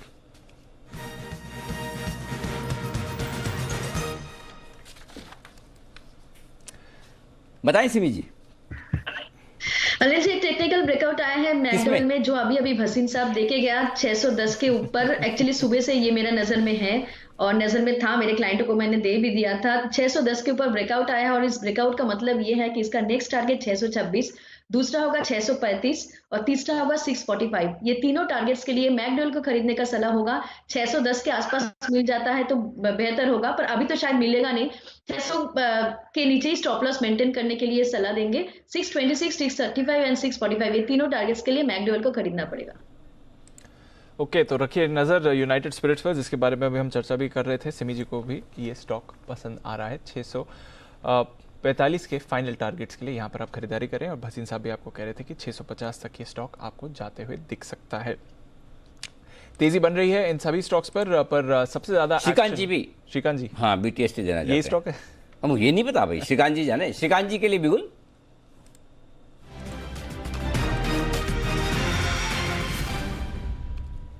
बताएं श्रीकांत जी। अनिल जी, वैसे जितने भी लिकर स्टॉक है उनमें अच्छी तेजी बनी है, और मैं सोच रहा था कि मैं UBL के ऊपर कॉल दूं, लेकिन वो भी चल चुका है स्टॉक।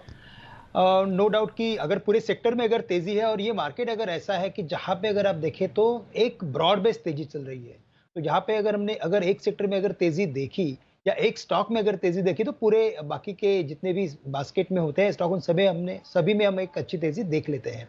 लेकिन एक सबसे अच्छा एक स्टॉक है कि जो मैं थोड़ा सा इधर हाईलाइट करना चाहूंगा, और वो है ग्रासिम। अगर आप इसके मंथली चार्ट को अगर आप देखते हो, या तो जितने भी अपने दर्शक है या तो जो भी एनालिस्ट है, अगर आप वो मंथली चार्ट देखते हैं तो आप देखेंगे कि मार्च से लेकर अभी तक एवरी मंथली क्लोजिंग ग्रासिम ने पॉजिटिव दिया है और उसमें किधर भी हमने कोई भी बड़ी रैम्पेंट एक्टिविटी जो बोलते हैं वो हमने नहीं देखी है। तो मुझे लगता है कि स्टॉक अभी उस मोड पे आ चुका है कि जिसके बाद इसमें अच्छा एक ब्रेकआउट देखने मिल सकता है। 1000 के लेवल को उसने क्रॉस किया है, तो कम से कम मुझे लगता है कि 1080 1090 के लेवल से दिखा सकता है वेरी शॉर्ट टर्म में। ओवरऑल सीमेंट स्पेस में अच्छी तेजी बनी है और जैसे कि इसमें एक स्टेडीनेस बनी है, तो मुझे लगता है कि एक काफी नजदीक वाले स्टॉप लॉस के साथ इसे करंट लेवल से भी बाय किया जा सकता है। तो 980 के स्टॉप लॉस के साथ ग्रासिम को बाय करें, कम से कम 1060 मैक्सिमम 1080 के टारगेट्स के लिए इसे राइड कीजिए, BTST कर लीजिए और अगर पोजिशनल व्यू हो तो मुझे लगता है कि शायद ये स्टॉक अपने प्रीवियस हाई को यानी कि 1200 या 1250 के लेवल्स को भी क्रॉस कर सकता है। तो काफी एक यूनिक सा फॉर्मेशन है और काफी बढ़िया फॉर्मेशन के साथ अगर ये चल रहा है तो बिल्कुल इसे बाय किया जा सकता है। ओके, तो नजर रखिए ग्रासिम पर। यहाँ पर भी हम देख रहे हैं कि पिछले कुछ दिनों से एक तरफा ही तेजी बनती हुई दिख रही है। आज 4 डिजिट का स्टॉक हो गया और यहाँ से भी अगर आप देखें तो लगभग 8-9% के गेंस आगे आ सकते हैं। पर एक स्टॉक जो लगातार तेजी में है और आज देखिए फिर से एक्शन दिखा रहा है, बंधन बैंक 400 के ऊपर ट्रेड कर रहा है 3% की तेजी के साथ और पिछले कुछ दिनों में भरपूर एक्शन रहा है बंधन बैंक में। क्या है इसकी वजह और क्या है बैंक की तरफ से उनका ऑपरेशनल अपडेट, जानते हैं देवांशी के साथ। बताएं देवांशी। बिल्कुल दीपांशु, अब देखिए आज जो प्री क्वार्टरली नंबर्स आते हुए देखे वो काफ़ी मजबूत हैं। उनके जो लोन ग्रोथ है उसमें करीब 23% तक की बढ़त हमने सालाना आधार पर देखी है, लेकिन जो हाईलाइटिंग पॉइंट था वो उनके डिपॉजिट से। इस बार जो बैंक के डिपॉजिट्स हैं उसमें करीब 30% तक की बढ़त आती हुई दिखी और यही नहीं, जो रिटेल डिपॉजिट्स हैं यानी कि साथ ही जो लो कॉस्ट डिपॉजिट्स हैं इसमें काफ़ी अच्छी बढ़त होती हुई दिखी है, जिसके चलते आने वाले समय में इनको मार्जिन को सहारा मिलता हुआ दिखेगा।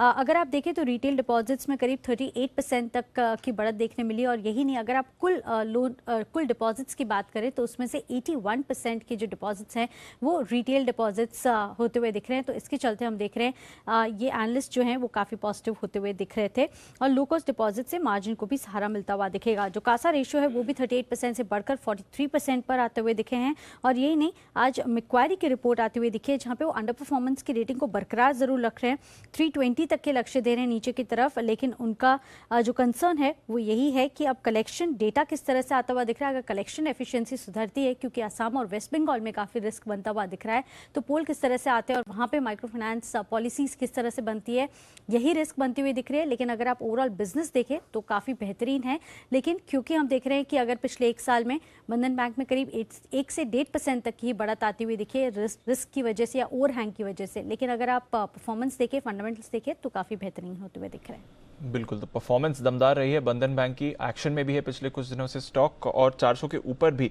ट्रेड कर रहा है। श्रीकांत जी, कोई व्यू बंधन बैंक पर, जिस तरह से एक्शन बन रहा है अगले क्या लेवल्स होंगे? दीपांशु, वैसे इसके चार्ट काफी अच्छे बने हैं। इनफैक्ट इसमें एक अच्छा खासा एक कंटिन्यूएशन फॉर्मेशन बना है, एक बुलिश ट्रायंगल फॉर्मेशन में ये कन्वर्ट हो चुका है और अगर आज इसकी क्लोजिंग अगर 410 के ऊपर अगर आती है जो काफी नजदीक है, तो मुझे लगता है कि ये स्टॉक अपने अच्छे ब्रेकआउट में आ जाएगा कि जो शायद एक बार 440 के लेवल्स भी दिखा सकता है। तो करंट लेवल से बिल्कुल अगर बंधन बैंक में यहाँ से पोजिशनल व्यू लेके अगर कोई पोजीशन बनानी है तो बिल्कुल बाय किया जा सकता है और मुझे लगता है काफ़ी अच्छा परफॉर्मेंस देगा। आज क्यों साइलेंट है ये स्टॉक मूव मुझे पता नहीं चला, लेकिन जैसे अभी न्यूज़ फ्लो बनी है मुझे लगता है कि बिल्कुल ये स्टॉक करंट लेवल से बाय किया जा सकता है। अगर स्टॉप लॉस रखना है तो हम स्टॉप लॉस रखेंगे, काफ़ी नज़दीक का स्टॉप लॉस रखेंगे, 395 का स्टॉप लॉस रखिए और 440 के टारगेट के लिए बंधन बैंक को करंट लेवल से बाय करके चलें। ओके, तो 440 के टारगेट्स के लिए बंधन बैंक पर रखिए नजर। ये एक बिगुल सुमित जी के लिए, सुमित के सुपरहिट।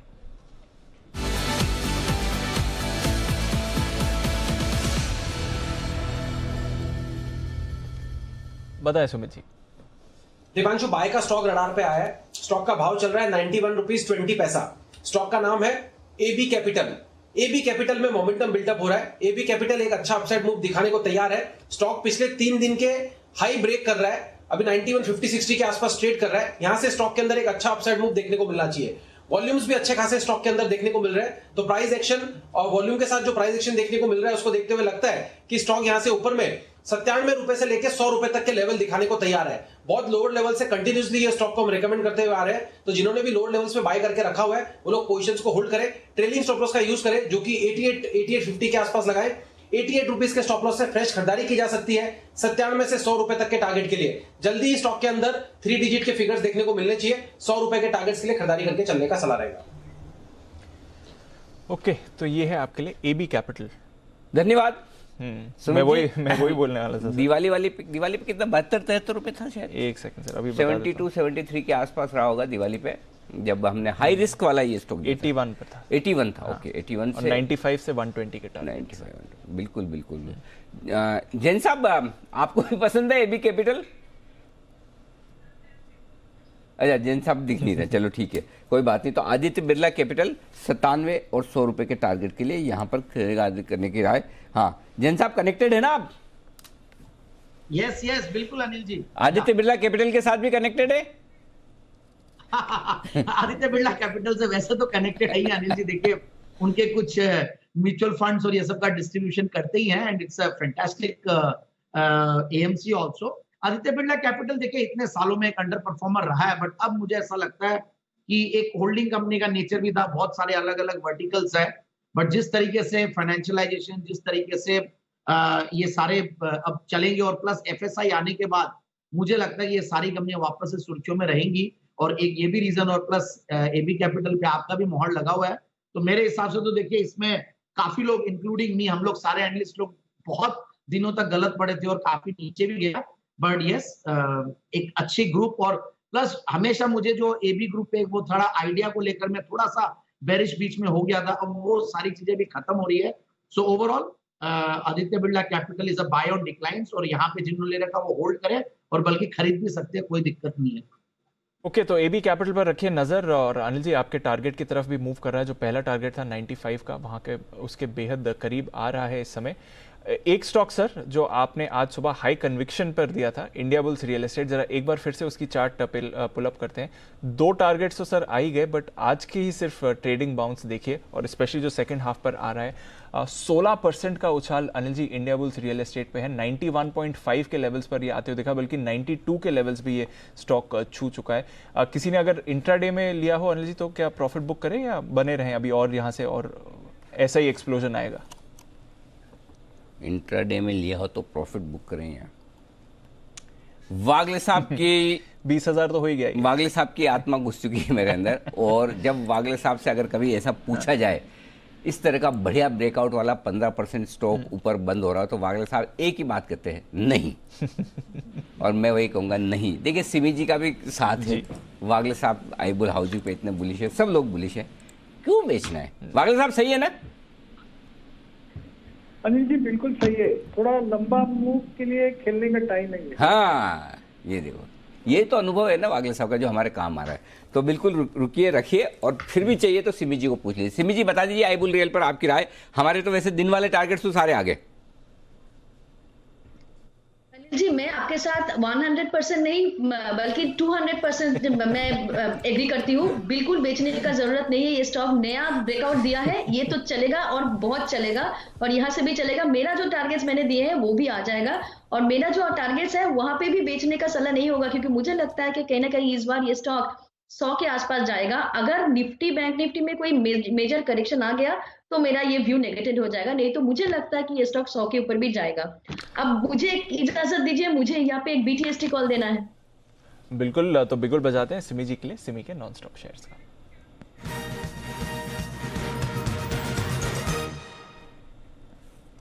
बताएं सिमी जी। दीपांशु, कामिंस इंडिया, इसमें भी ब्रेकआउट आया है। इनफैक्ट एक्चुअली हम लोग देर कर चुके हैं, 620-22 के आसपास ब्रेकआउट आया था, अभी तो 20 रुपया ऊपर चल गया है, पर यहाँ पे भी मैं बाई कॉल दे रही हूँ, क्योंकि इसका टारगेट्स भी बड़ा है। 670 का पहला और 684 का दूसरा टारगेट के लिए कामिंस इंडिया को बाई करने का सलाह होगा। 620 के नीचे स्टॉप लॉस मेंटेन करके, जहां पे ब्रेकआउट आया था उसी के नीचे स्टॉप लॉस लगाएंगे। 675 और 670, 684 ये 2 टारगेट्स के लिए कामिंस इंडिया को खरीदने का सलाह होगा। ओके, 676, 684 के टारगेट के लिए आप बोल रहे थे सिमी जी ये खरीदना है, हम लोग देर कर चुके हैं। एक यूनाइटेड स्पिरिट्स नहीं भाई, सीमेंस से कमिंस इंडिया खरीदना है। हाँ, 643 में लेना है, 620, 676, 684 ये 2 टारगेट। आप सिमी जी बोले हम लोग देर कर चुके हैं, हम लोग मतलब आप और दीप दोनों देर कर चुके हैं इसको देने में। मैं ही देर कर चुकी हूं, मेरे से देर हो गया है। अच्छा, आप मेरे दीप ने कुछ किया हो तो मैं दीप के ऊपर एक्शन लूं, मतलब दीप आपका तो मैं कुछ कर नहीं सकता, दीप को तो मैं कुछ कह सकता हूँ कि दीप आपने देर क्यों कर दी, तो दीप की तरफ से कुछ हुआ है तो बता दीजिए।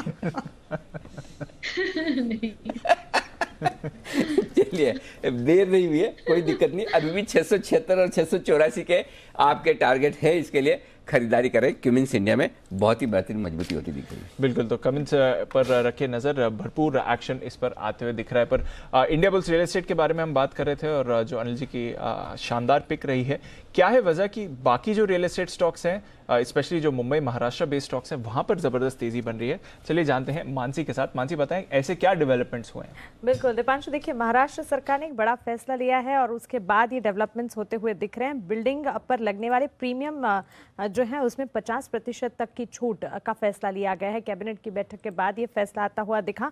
और एक और चीज इसमें रही, बिल्डर्स को ग्राहकों की तरफ से स्टैंप ड्यूटी, रजिस्ट्रेशन चार्जेस जो हैं वो भरने पड़ेंगे और इसका सीधा फायदा ग्राहकों को होता हुआ दिखेगा और इसी से सेलिंग भी बढ़ती हुई दिखेगी। ये स्कीम 31 दिसंबर 2021 तक लागू होती रहेगी और इसके मायने अगर ठीक तौर से समझने की कोशिश करें, ऑनगोइंग और नए प्रोजेक्ट्स दोनों पर ये नियम लागू होते हुए दिखेंगे। प्रोजेक्ट पूरा करने में और नए प्रोजेक्ट लॉन्चेस में इस नियम से काफी हद तक मदद मिलेगी और क्योंकि इनपुट कॉस्ट जो है बिल्डर्स की कम हो जाएगी, इसी से नए लॉन्चेस के दामों में कुछ हद तक कमी आने की, क्योंकि वो कम कर पाएंगे दाम और इवेंचुअली फिर बिक्री भी बढ़ती हुई दिखेगी। अगस्त में स्टैंप ड्यूटी में कटौती के बाद प्रीमियम्स में अब कटौती होना काफी ज्यादा सपोर्टिव है सेक्टर के लिए और इससे आगे चलकर बिक्री में काफी हद तक बढ़त देखने को मिलेगी। डेवलपर्स को कैसे फायदा होगा, इसे अगर समझे, मुंबई में कुल 22 प्रीमियम्स हैं जिनका भुगतान करना पड़ता है। इनिशियल फेज कॉस्ट की अगर बात करें, डेवलपर के खर्चे जो हैं, initial phase cost project cost का 15% होता है और completion phase cost project cost का 8 से 10% होता है। अब ये जो शुल्क में 50% की छूट मिल रही है, साल भर में प्रोजेक्ट कॉस्ट में इससे 5 से 7% की सेविंग्स होती हुई दिखेगी। ग्राहकों को कैसे फायदा मिलेगा? बिल्डर्स जो स्टैंप ड्यूटी रजिस्ट्रेशन चार्जेस भरेंगे, सीधा फायदा है। मौजूदा स्टैंप ड्यूटी और रजिस्ट्रेशन चार्ज की अगर बात करें, 31 मार्च 2021 तक ये 4% है और उसके बाद ये 6% हो जाने वाले हैं। अब ये जब डेवलपर भरेंगे तो ग्राहकों के लिए काफी ज्यादा सपोर्ट मिलता हुआ दिखेगा। इसी के चलते महाराष्ट्र के जो रियल एस्टेट स्टॉक्स हैं, Oberoi realty, Godrej properties, prestige estate, Kolte Patil, Bombay dyeing, इन तमाम स्टॉक्स में आज दिन भर अच्छा एक्शन देखने को मिला। बिल्कुल, भरपूर एक्शन रहा है सारे के सारे रियल एस्टेट स्टॉक्स में और जैन साहब, हम देख भी रहे हैं कि बढ़िया तेजी बन रही है इस स्पेस में। आपको कोई रियल एस्टेट स्टॉक पसंद हो जहां पर अभी भी आगे एक पोटेंशियल अपसाइड आते हुए दिख सकता हो? महाराष्ट्र वाले स्टॉक्स में तो वाकई में आग लगी हुई है और गोदरेज प्रॉपर्टीज और ओबेरॉय रियल्टी, ये तो अच्छे लगते हैं। महिंद्रा लाइफ स्पेसेस काफी नीचे के लेवल से रेकमेंड करते आ रहे हैं। हालांकि बहुत ज्यादा इन स्टॉक्स में महिंद्रा लाइफ स्पेसेस में बैलेंस शीट सपोर्ट नहीं कर रही है, नंबर्स बहुत ज्यादा इंप्रेसिव नहीं आ रहे, बट फिर भी मैं कहूंगा कि इनमें बहुत अच्छी पेडिग्री की वजह से ये स्टॉक्स और चलेंगे। बट तीसरा मुझे जो बैंगलोर बेस्ड स्टॉक है वह प्रेस्टीज एस्टेट, मुझे वहां पे काफी दमखम लगता है। रीजन बीइंग कि वहां पे अगर कोई भी अगर फ्यूचर में REIT आता है और जो बुक्स में डेट्स है वो अगर खत्म हो जाते हैं तो क्वालिटी जबरदस्त होगी और काफी लॉन्चेस ये लोग भी कर रहे हैं। सो ओवरऑल अफोर्डेबल हाउसिंग को लेकर, होम लोन्स की जो रेट्स है ये सब कम होना और सरकार का जो रुझान है रेगुलेटरी, ये लोग अगर चार्जेस वगैरह कम करते हैं तो काफी बड़ा पॉजिटिव इंपैक्ट पड़ेगा। So I am bullish on the sector and मुझे ऐसा लगता है कि कहीं ना कहीं जो 8 साल की जो रियल एस्टेट की मंदी है, मैं ये रियलिटी चेक और चैनल चेक से बोल रहा हूँ कि वो कहीं ना कहीं बॉटम आउट होते हुए दिख रही है। लोगों को डिमांड वापस से आ रही है, इधर उधर इन्वेस्ट नहीं करके लोग बाग वापस से यूज वाली रियल एस्टेट में बिल्कुल इन्वेस्ट कर रहे हैं, which I have got to know from the channel checks. I am bullish on the sector. Rajasthan में कौन सी वाली रियल एस्टेट में ज्यादा खरीदारी हो रही है, रेजिडेंशियल, कमर्शियल?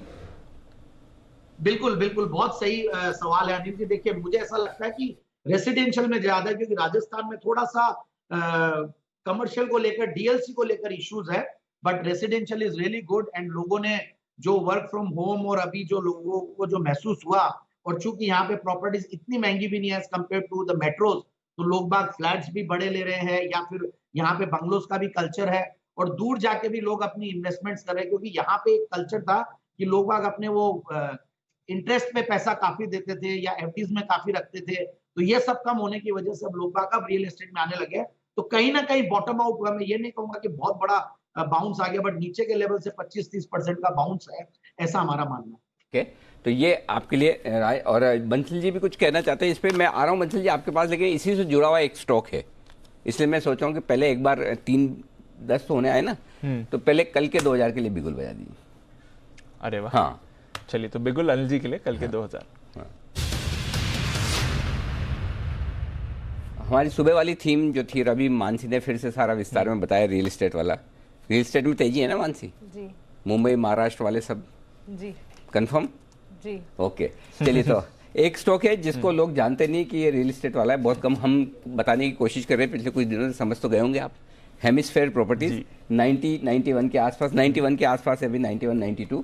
ये है स्टॉप लॉस, ये है स्टॉक जिस पर खरीदारी करने की राय। स्टॉप लॉस 89, बहुत छोटा है, सिर्फ 2 रुपए का स्टॉप लॉस लगाना है, ज़्यादा सिर्फ 2 रुपए का स्टॉप लॉस, और इसे खरीदिए आप आराम से। 94 95 छोटे टारगेट ये आ गए, इसको छोड़ दीजिए अब। 99 100 ये दूसरा टारगेट रखिए ऊपर का, और 110 का टारगेट रखिए। तो ये इसके पीछे नहीं, ये हेमिस्फेयर नाम से लोगों को पता ही नहीं चलता कि ये प्रॉपर्टी वाली, बिल्कुल हाँ, ये टाटा कम्युनिकेशन से अलग डीलिस्ट होके बनी हुई ये कंपनी है। तो इसमें हेमिस्फेयर छोड़ दीजिए, प्रॉपर्टीज देखिए। अच्छा, हेमिस्फेयर से एक और चीज आपको पता नहीं चलेगी, और वो ये कि ये सरकारी कंपनी है, क्योंकि आमतौर पर किसी सरकारी कंपनी का ऐसा नाम आपने, कोई ऐसा है क्या कोई नाम? हाँ, एंड्रू यूल है एक, हाँ वो भी इसी तरह का है, मतलब थोड़ा बिल्कुल कंप्लीट इंग्लिश नाम, लेकिन बहुत कम ऐसे। बामल लॉरी, हाँ, मतलब 2-3 मुश्किल से मिलेंगे। 20 कंपनियों के नाम भारत हिंदुस्तान पे होंगे तो एक आध इस तरह का होगा। तो ये हेमिस्फेयर सरकारी कंपनी है, गवर्नमेंट ऑफ इंडिया की 50% से ज्यादा स्टेक है, बढ़िया फर्स्ट क्लास कंपनी है, बड़ा लैंड बैंक है, और ये स्टॉक आपके लिए पोर्टफोलियो में होना चाहिए। इंट्राडे, पोजिशनल, लॉन्ग टर्म, जैसा आपको ठीक लगे रखिए। ये है छोटे टारगेट आप रख लीजिए 99 100 के आसपास के, और बाद में 110 के टारगेट। ओके, तो बड़े टारगेट। आज रियल एस्टेट पे फोकस है पूरा, कंप्लीट, और हम देख भी रहे हैं सर। हाँ, और दूसरा ये आईबुल रियल भी जैसा हम कह रहे थे कि रखिए। बॉम्बे डाइंग भी जिन लोगों ने खरीदा है, 87 रुपए का पहला टारगेट था, वहां तक नहीं पहुंचा, 85 के आसपास पहुंचा है, आप रख सकते हैं, कोई दिक्कत नहीं। बॉम्बे डाइंग में भी 80 रुपए का स्टॉप लॉस फॉलो कीजिए, या तो टारगेट पहले आ जाए तो आप स्टॉप लॉस को ट्रेल करते चलें, और नहीं तो आप 80 रुपए के स्टॉप लॉस के साथ रख सकते हैं, कोई दिक्कत वाली बात नहीं। बॉम्बे डाइंग आज का हाई क्या है? बॉम्बे डाइंग एक बार देख लिया जाए, 85.30, हाँ ठीक है, 83 के आसपास अभी भी चल रहा है, तो आप चाहें तो रख भी सकते हैं, कोई दिक्कत नहीं है। ये मुंबई के जो स्टॉक, और दूसरा अभी जो थोड़ी बहुत प्रॉफिट बुकिंग आई है वो एक्सपायरी की वजह से हल्की प्रॉफिट बुकिंग है, बस, ठीक है। वो तो खैर एक्सपेक्टेड भी था, आप कह भी रहे थे कि अपसाइड तो अब थोड़ी कैप्टी लग रही थी इस समय। हाँ, डेटा थोड़े उस तरह के, हाँ, तो थोड़ा सा नीचे आ रहा है, ठीक है, उतार चढ़ाव तो चल ही रहा है सर, ठीक है। पर IDFC फर्स्ट बैंक सर 11%, वाह, जस्ट टू रिमाइंड, 46 के लेवल्स पर है, बढ़िया एक्शन में है जहाँ तक इस स्टॉक का सवाल है इस समय। तो सारे target sign seen and delivered है सर आपके, जहाँ तक IDFC फर्स्ट का सवाल है। पर और स्टॉक्स जहाँ पर अच्छा एक्शन है, पीरामल जिसके बारे में बात कर रहे थे, देखिए उछाल आया है। सीमेंस इंडिया सुबह से ही तेजी में ये स्टॉक भी बना हुआ है, अभी भी आपको अच्छी तेजी दिखा रहा है। डिक्सन टेक्नोलॉजीज, इस पर नजर रखिए, 8% की तेजी इस स्टॉक पर भी है इस समय। जिस तरह से Dixon technologies one way up move इस काउंटर पर आती हुई दिखी है। जैन साहब, डिक्सन टेक्नोलॉजीज वैल्यूएशन कंफर्ट दिख रहा है इस लेवल पर, क्योंकि खबरें तो लगातार सपोर्टिव आ रही हैं, पर क्या स्टॉक ये अप ट्रेंड सस्टेन कर सकता है?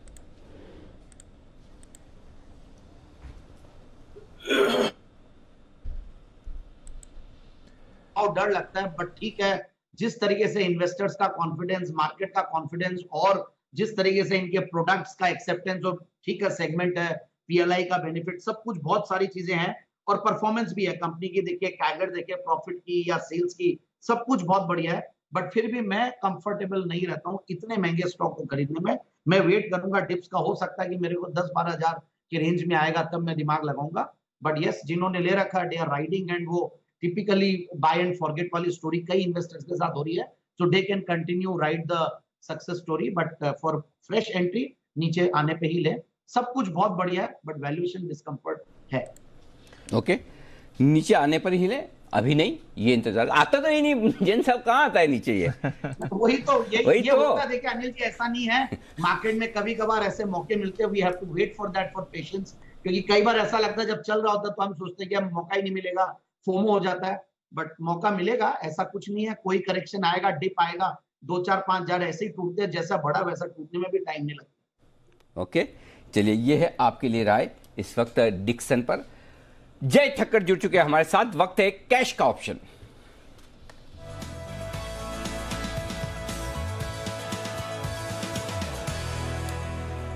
जय, ये जो पिछले 2-3 दिनों से आपके जो खाने पीने का जो मेनू है, जो भी आप ब्रेकफास्ट लंच डिनर कर रहे हैं, इससे बिल्कुल भी ना बदलें, ये एकदम परफेक्ट मेनू है, यही चलने दें। सारे कॉल्स एकदम सुपरहिट बूम हो रहे हैं, कल कमजोरी में जो बाय कॉल्स दिए सारे टारगेट हासिल, सब तरह के मतलब जो स्टॉक्स के इंडेक्स के एकदम परफेक्ट माहौल चल रहा है। बताइए आज कौन सा ऑप्शन चुना है आपने? जी Anil ji, thank you Anil ji. And Anil ji, अब जो कॉल है मेरा वो निफ्टी पर है अनिल जी। मुझे और मैं आपके व्यू से सहमत भी हूँ कि थोड़ा एक्सपायरी के कारण हमें प्रॉफिट बुकिंग देखने मिल रहा है as of now, but overall मुझे ऐसा लग रहा है कि यहाँ पे बाई कर चलना चाहिए निफ्टी का कॉल ऑप्शन, जो करीब 166 पर मिल रहा है। 14,100 के स्ट्राइक का कॉल ऑप्शन 14 जैन की एक्सपायरी का 166 पर मिल रहा है अनिल जी। स्टॉप लॉस थोड़ा दूर का लगाएंगे, इसमें स्टॉप लॉस हम प्लेस करेंगे करीब 106 का रखते हैं अनिल जी, तो so that exact stop loss हो जाए 60 पॉइंट का। 166 पे खरीदे, 106 का स्टॉप लॉस लगाए। टारगेट्स भी थोड़े लंबे दे रहा हूँ बिकॉज नेक्स्ट वीकली एक्सपायरी का है, तो पूरा हमें एक टाइम मिलता है 1 हफ्ते का।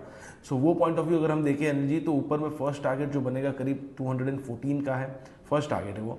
एंड सेकंड टारगेट लगभग, क्योंकि ऐसा है अनिल जी कि अगर ये 14,200 के लेवल्स के आसपास अगर आता है तो मेरा कैलकुलेशन के हिसाब से 214 पहुँचना चाहिए। अगर वो लेवल निकाल देता है अब अगर Nifty, there after I think कि हमें और भी अच्छे लेवल्स देखने मिलेंगे, क्योंकि उसके बाद तो 14,350 तक के लेवल्स मुझे नजर आ रहे हैं।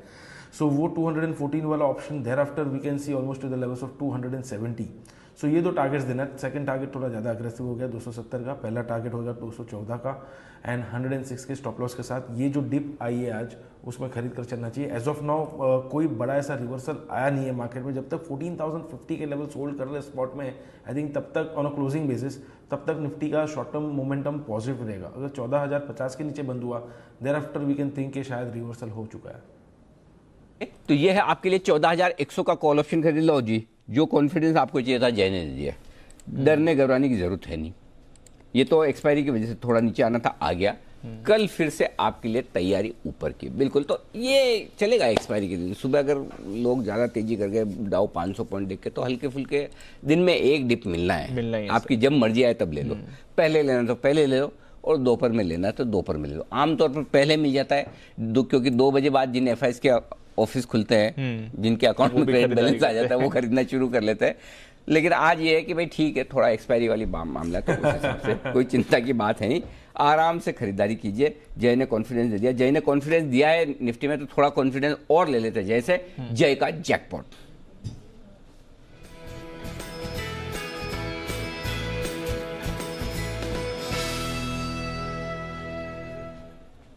बताइए अनिल जी, कुछ ऐसे स्टॉक्स है जिनमें आज एक अच्छा मोमेंटम, इनफैक्ट कितने से टॉप गेनर्स है जो इनफैक्ट 10% तक भी ऊपर है, बट यूबीएल मुझे काफ़ी पसंद आ रहा है अनिल जी। और यूबीएल का 1300 के स्ट्राइक का कॉल ऑप्शन लेना है 27 रुपये 50 पैसे पे। 1300 के स्ट्राइक का यूबीएल का कॉल ऑप्शन लेकर चलना है अनिल जी। यहाँ पे एक छोटा सा स्टॉप लॉस रहेगा अनिल जी। यहाँ पे स्टॉप लॉस नीचे में जो मेंटेन करना है वो रहेगा करीब 20 रुपीज़ के आसपास। 20 रुपीज़ का एक स्टॉप लॉस लगाए, 27-50 पे आप खरीदे, 7.5 पॉइंट का एक स्टॉप लॉस रहेगा। फर्स्ट टारगेट बनेगा एक्जैक्टली 40 का, सेकंड टारगेट छोटा सा बनता है 44.50 का। रीज़न अनिल जी ये है कि मुझे ऐसा लग रहा है कि यूबीएल, मुझे ऐसा लग रहा है कि 1-2 दिनों में ही ये स्टॉक लगभग 1340 से लेकर 1360 तक के लेवल्स हमें दिखा सकता है। बिकॉज जो हिसाब से आज के ट्रेडिंग सेशन में इसमें ब्रेकआउट आया, नेक्स्ट हर्डल ही मुझे 1360 तक लग रहा है, उसके बीच में कोई हर्डल ही नहीं है ये स्टॉक में। तो 60 से 100 रुपये का मूव तो इमीडिएटली हमें यूबीएल में आते हुए नजर आना चाहिए। और अगर वो इतना फास्ट मोमेंटम से अगर वो स्टॉक आ जाता है, तो आई थिंक 40-44 तक के लेवल्स तो कॉल ऑप्शन इजीली देखने मिल सकते हैं। और risk reward point of view अगर आप देखें तो लगभग ऊपर में 18 पॉइंट का टारगेट बन रहा है और नीचे में स्टॉप लॉस केवल 7 पॉइंट का है, तो 1:2 से जाता है। ओके, तो यूबीएल यूनाइटेड ब्रूअरीज यहाँ पर रखिए नज़र, जिस तरह से एक्शन बनते हुए दिख रहा है लिकर स्टॉक्स में आज पूरे दिन। चलते हैं अनिल जी के पास फाइनल स्ट्रैटेजी के लिए।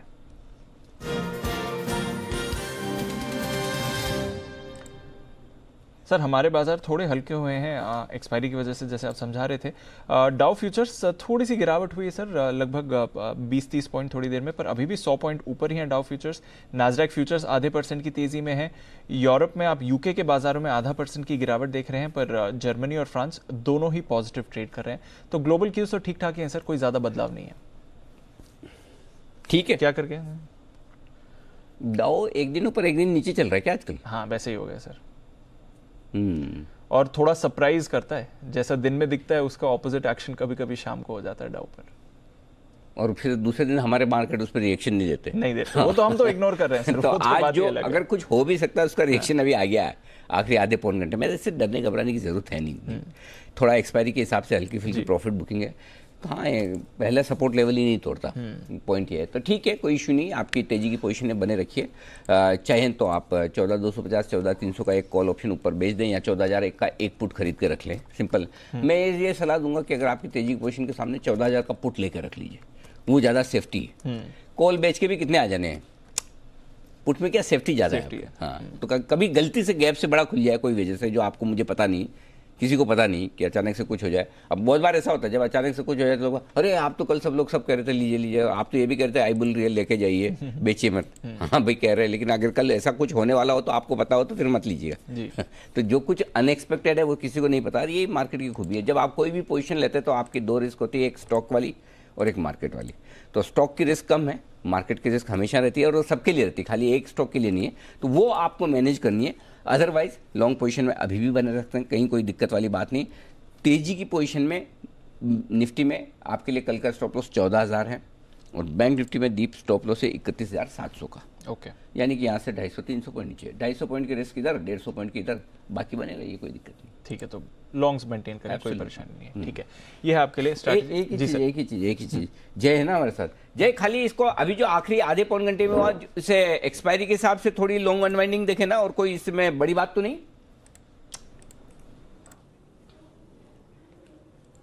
अग्रेड अनिल जी, ये लॉन्ग अनवाइंडिंग ही हुई है, थोड़ी बहुत हमें जो देखने मिली है, कोई मुझे ऐसा कोई शॉर्ट पोजीशंस बनते हुए नजर ही नहीं आ रहा है मार्केट में। Clear long unwinding Anil ji, और कोई ऐसा संकेत नहीं है कि यहाँ पे शॉर्ट बन रहे और यहाँ पे मार्केट में और हमें दबाव देखने मिले, ऐसा तो कोई संकेत दिखने नहीं मिल रहा है। ओके, तो कोई ऐसा संकेत नहीं है परेशानी का, एक्सपायरी है तो इसलिए आप देख रहे हैं थोड़ा उतार चढ़ाव है इस समय बाजारों में। ग्लोबल क्यूज अभी भी पॉजिटिव हैं, लॉन्ग्स मेंटेन करें पर डेफिनेटली हेज करके जाएं, ये है आपके लिए अनिल जी की सलाह। ये तो रहा मार्केट एक्शन। कुछ और स्टॉक्स जो भरपूर एक्शन में रहे हैं, एनएमडीसी, लगातार इस पर चर्चा भी होती रहती है और बढ़िया कॉल्स भी आते हैं। आज भी आपने देखा एनएमडीसी पर बढ़िया कॉल्स आए हैं और स्टॉक ने भी अच्छी तेजी दी है। पहला कॉल आज ओपनिंग के बाद पालविया साहब की तरफ से एनएमडीसी पर आया था।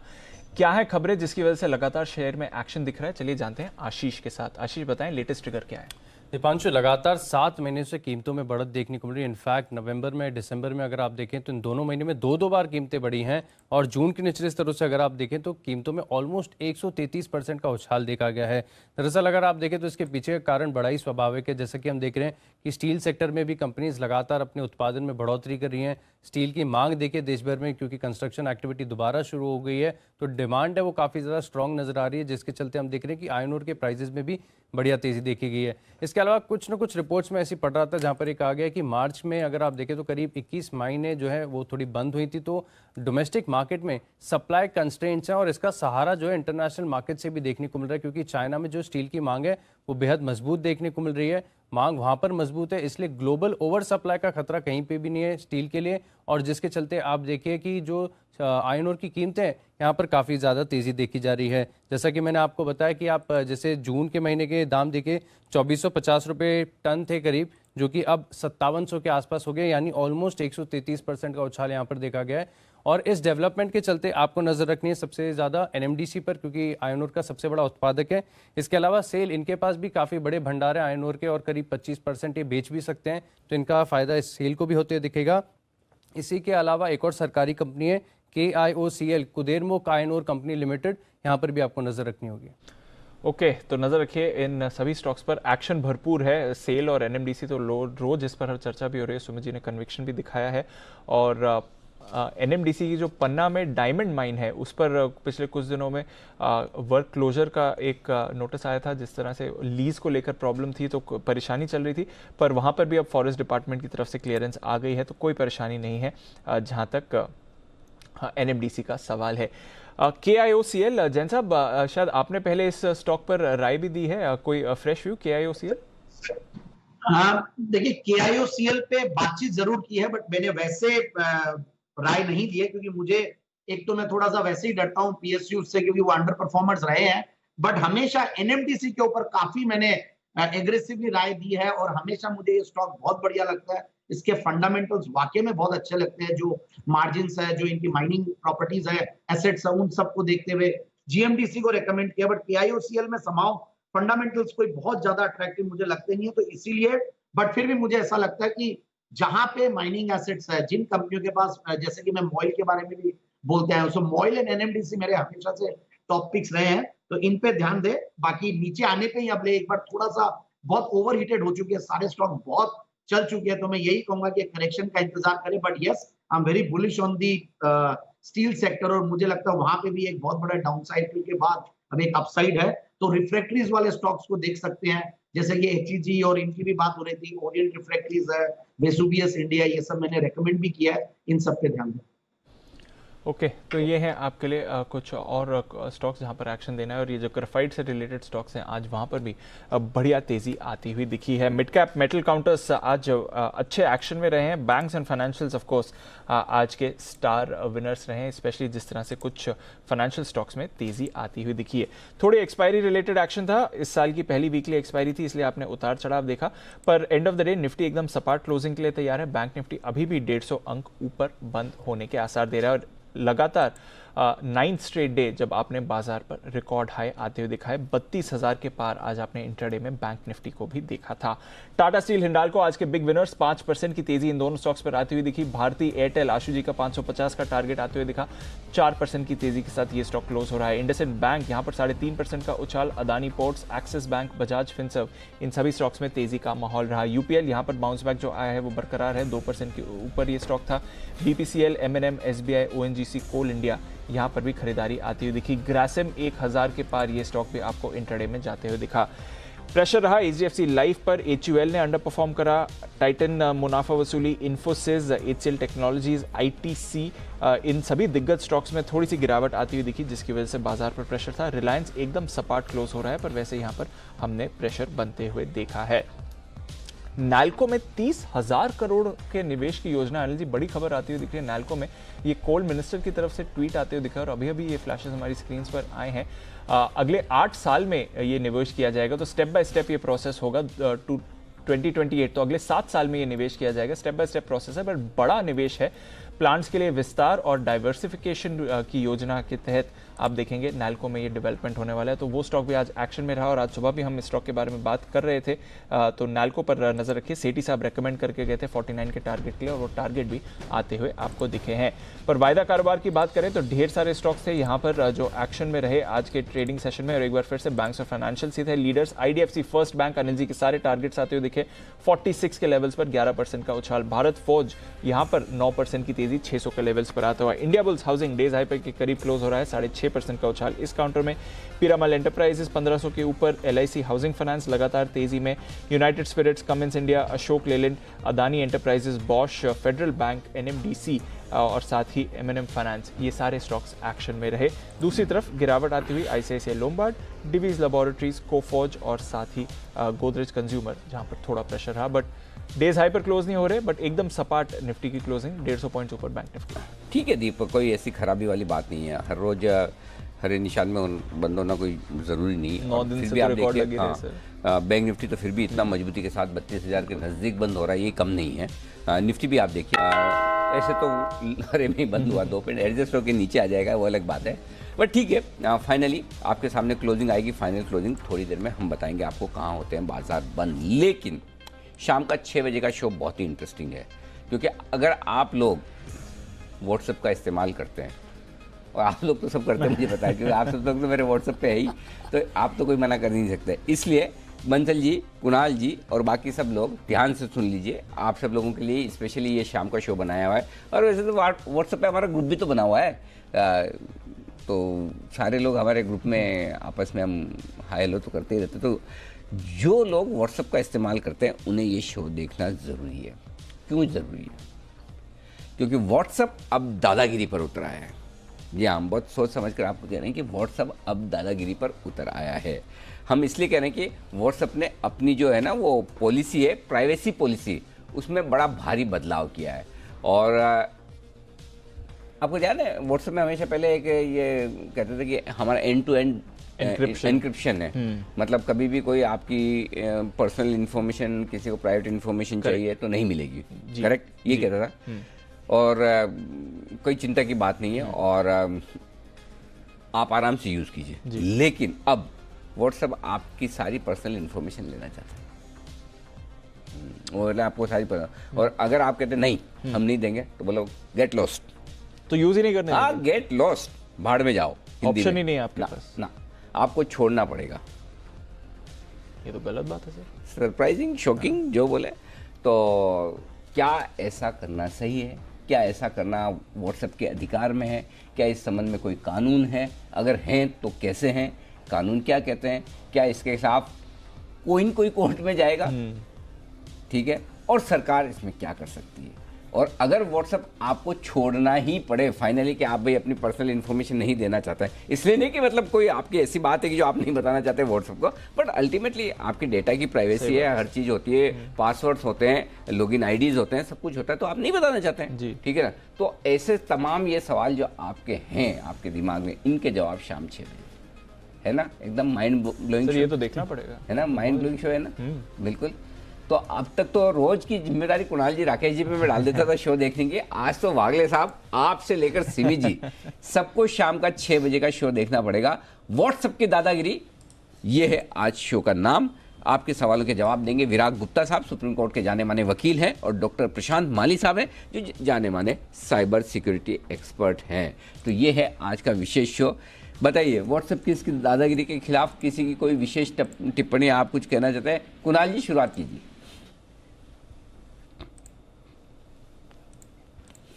अनिल जी देखिए, ये काफ़ी चिंताजनक बात आपने बताई अनिल जी। मैं तो सुन के काफ़ी चिंतित हो गया, क्योंकि अनिल जी हम तो व्हाट्सएप पर इतना ज़्यादा निर्भर हो गए हैं, दिन रात अनिल जी व्हाट्सएप पर ही चर्चा करते हैं, और मान लीजिए वहां पर हमारी जानकारी सुरक्षित नहीं है, तो अनिल जी खासी चिंता की बात है ये तो। अनिल जी मुझे लगता है अनिल जी इसका एक इंडियन वर्जन आना चाहिए, हमें अपना खुद का व्हाट्सएप बनाना चाहिए अनिल जी, जिससे किसी पर भी हम निर्भर ना रहें। आप चुनाव लड़ोगे, पक्का लड़ोगे, मैं 100% बोल रहा हूँ, मतलब आप लिख के रख लो। भाई साहब कुछ नहीं लड़ोगे, चलो छोड़ दो, बाकी बढ़ा नहीं तो अपनी सोसाइटी के चेयरमैन का तो जरूर लड़ोगे, लेकिन लड़ोगे। और कहीं भी मौका मिला नहीं कि झंडा लेके तैयार है कुणाल जी लेकिन ये तो बात सही है, मोर्चा तो खोलना चाहिए, कुणाल जी जैसा बोल रहे हैं। तो कुणाल जी आप आगे बढ़ो, हम आपके साथ हैं, बिल्कुल हम यही कह सकते हैं। आप किसी और को आगे बढ़ाने के मूड में, हम कह रहे हैं आप आगे बढ़ो, हम आपके साथ हैं। तो जैन साहब क्या कहना है आपका जो ये व्हाट्सएप की दादागिरी पर? नहीं, आपने जो कुणाल जी को रिमार्क दिया तो मैं कुणाल जी के कपड़ों को देख रहा था, तो वो क्या होता है, जैकेट से भी फर्क पड़ जाता है जी, तो वो शायद वो जो पहने उससे वो निकल रहा है। बट ओवरऑल कुणाल जी की बात सही है, ये दादागिरी है, और देखिए कोई दूसरा ऑप्शन भी ढूंढना पड़ेगा। और भारत की कंपनियां एक्चुअली में ऐसे प्रोडक्ट्स क्यों नहीं निकाल पाती है, ये बहुत इंपॉर्टेंट है। बाकी देखिए डर तो लगता है, हम कुछ भी शेयर करते हैं इस पे और कुछ भी डिस्कस करते हैं और सब कुछ होता है, मतलब सब। आजकल तो लोग बात व्हाट्सएप कॉलिंग पे भी रिजॉर्ट करने लग गए, क्योंकि नेटवर्क कई बार वीक होता है, तो शायद डेटा के थ्रू व्हाट्सएप कॉलिंग ज्यादा अच्छी हो गई, तो सब चीजों पे ध्यान देना पड़ेगा। अब देखते हैं अनिल जी क्या होता है, but yes we have to resort to some other. और जो बात कुणाल जी ने एक और कही कि हम इंडियन वर्जन भी होना चाहिए, बिल्कुल होना चाहिए कुणाल जी, लेकिन है ना ये सब आप भाषण देने में ठीक हो, मैं परफेक्ट नेताजी के गुण आ रहे हैं आप में, आप काम तो कर नहीं रहे हो कुणाल जी। मैं कब से आपको बोल रहा हूँ, वो कैसे वो बंसल जी, वो कब से मैं बोल रहा हूँ कि वो कौन कौन से चार्ट के पैटर्न, एक वो हरामी पैटर्न है जो जापान से हमने लिया हुआ है, एक कोई वो फिबोनाची, वो कहाँ का होगा, जर्मनी टाइप का होगा, फिबोनाची ये वहीं होते हैं, इटालियन वहाँ का है, इटली का। हाँ अरे भाई साहब अपने यहाँ के पैटर्न तो बनाओ, कोई बढ़िया एकदम मरुधर पैटर्न, बहुत गिर गया तो पाताल पैटर्न, ये तो आप कुछ बना नहीं रहे हो, अपने पैटर्न तो आप तैयार नहीं कर रहे हो, और आप बोल रहे हो कुछ और करो, हमारा अपना व्हाट्सएप बना दो। कुणाल जी पहले अपने पैटर्न तैयार कराओ। अरे कुणाल जी डिस्कनेक्ट, बंसल जी बोलिए कुणाल जी के बिहाफ पे।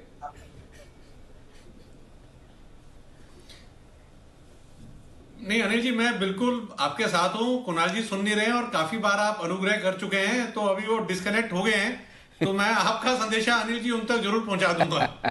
बट अनिल जी रिक्वेस्ट है, उनका काम अनिल जी वो खुद ही करेंगे, मैं उनको असिस्ट नहीं करने वाला इसके अंदर। ये बात ठीक है जी। जय कुछ कह रहे जी? जय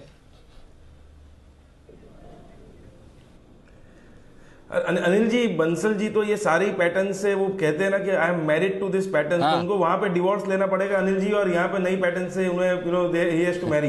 हाँ तो he is more than happy for that, तैयार है एकदम बंसल जी है, मतलब। और बंसल जी कोई ऑब्जेक्शन है?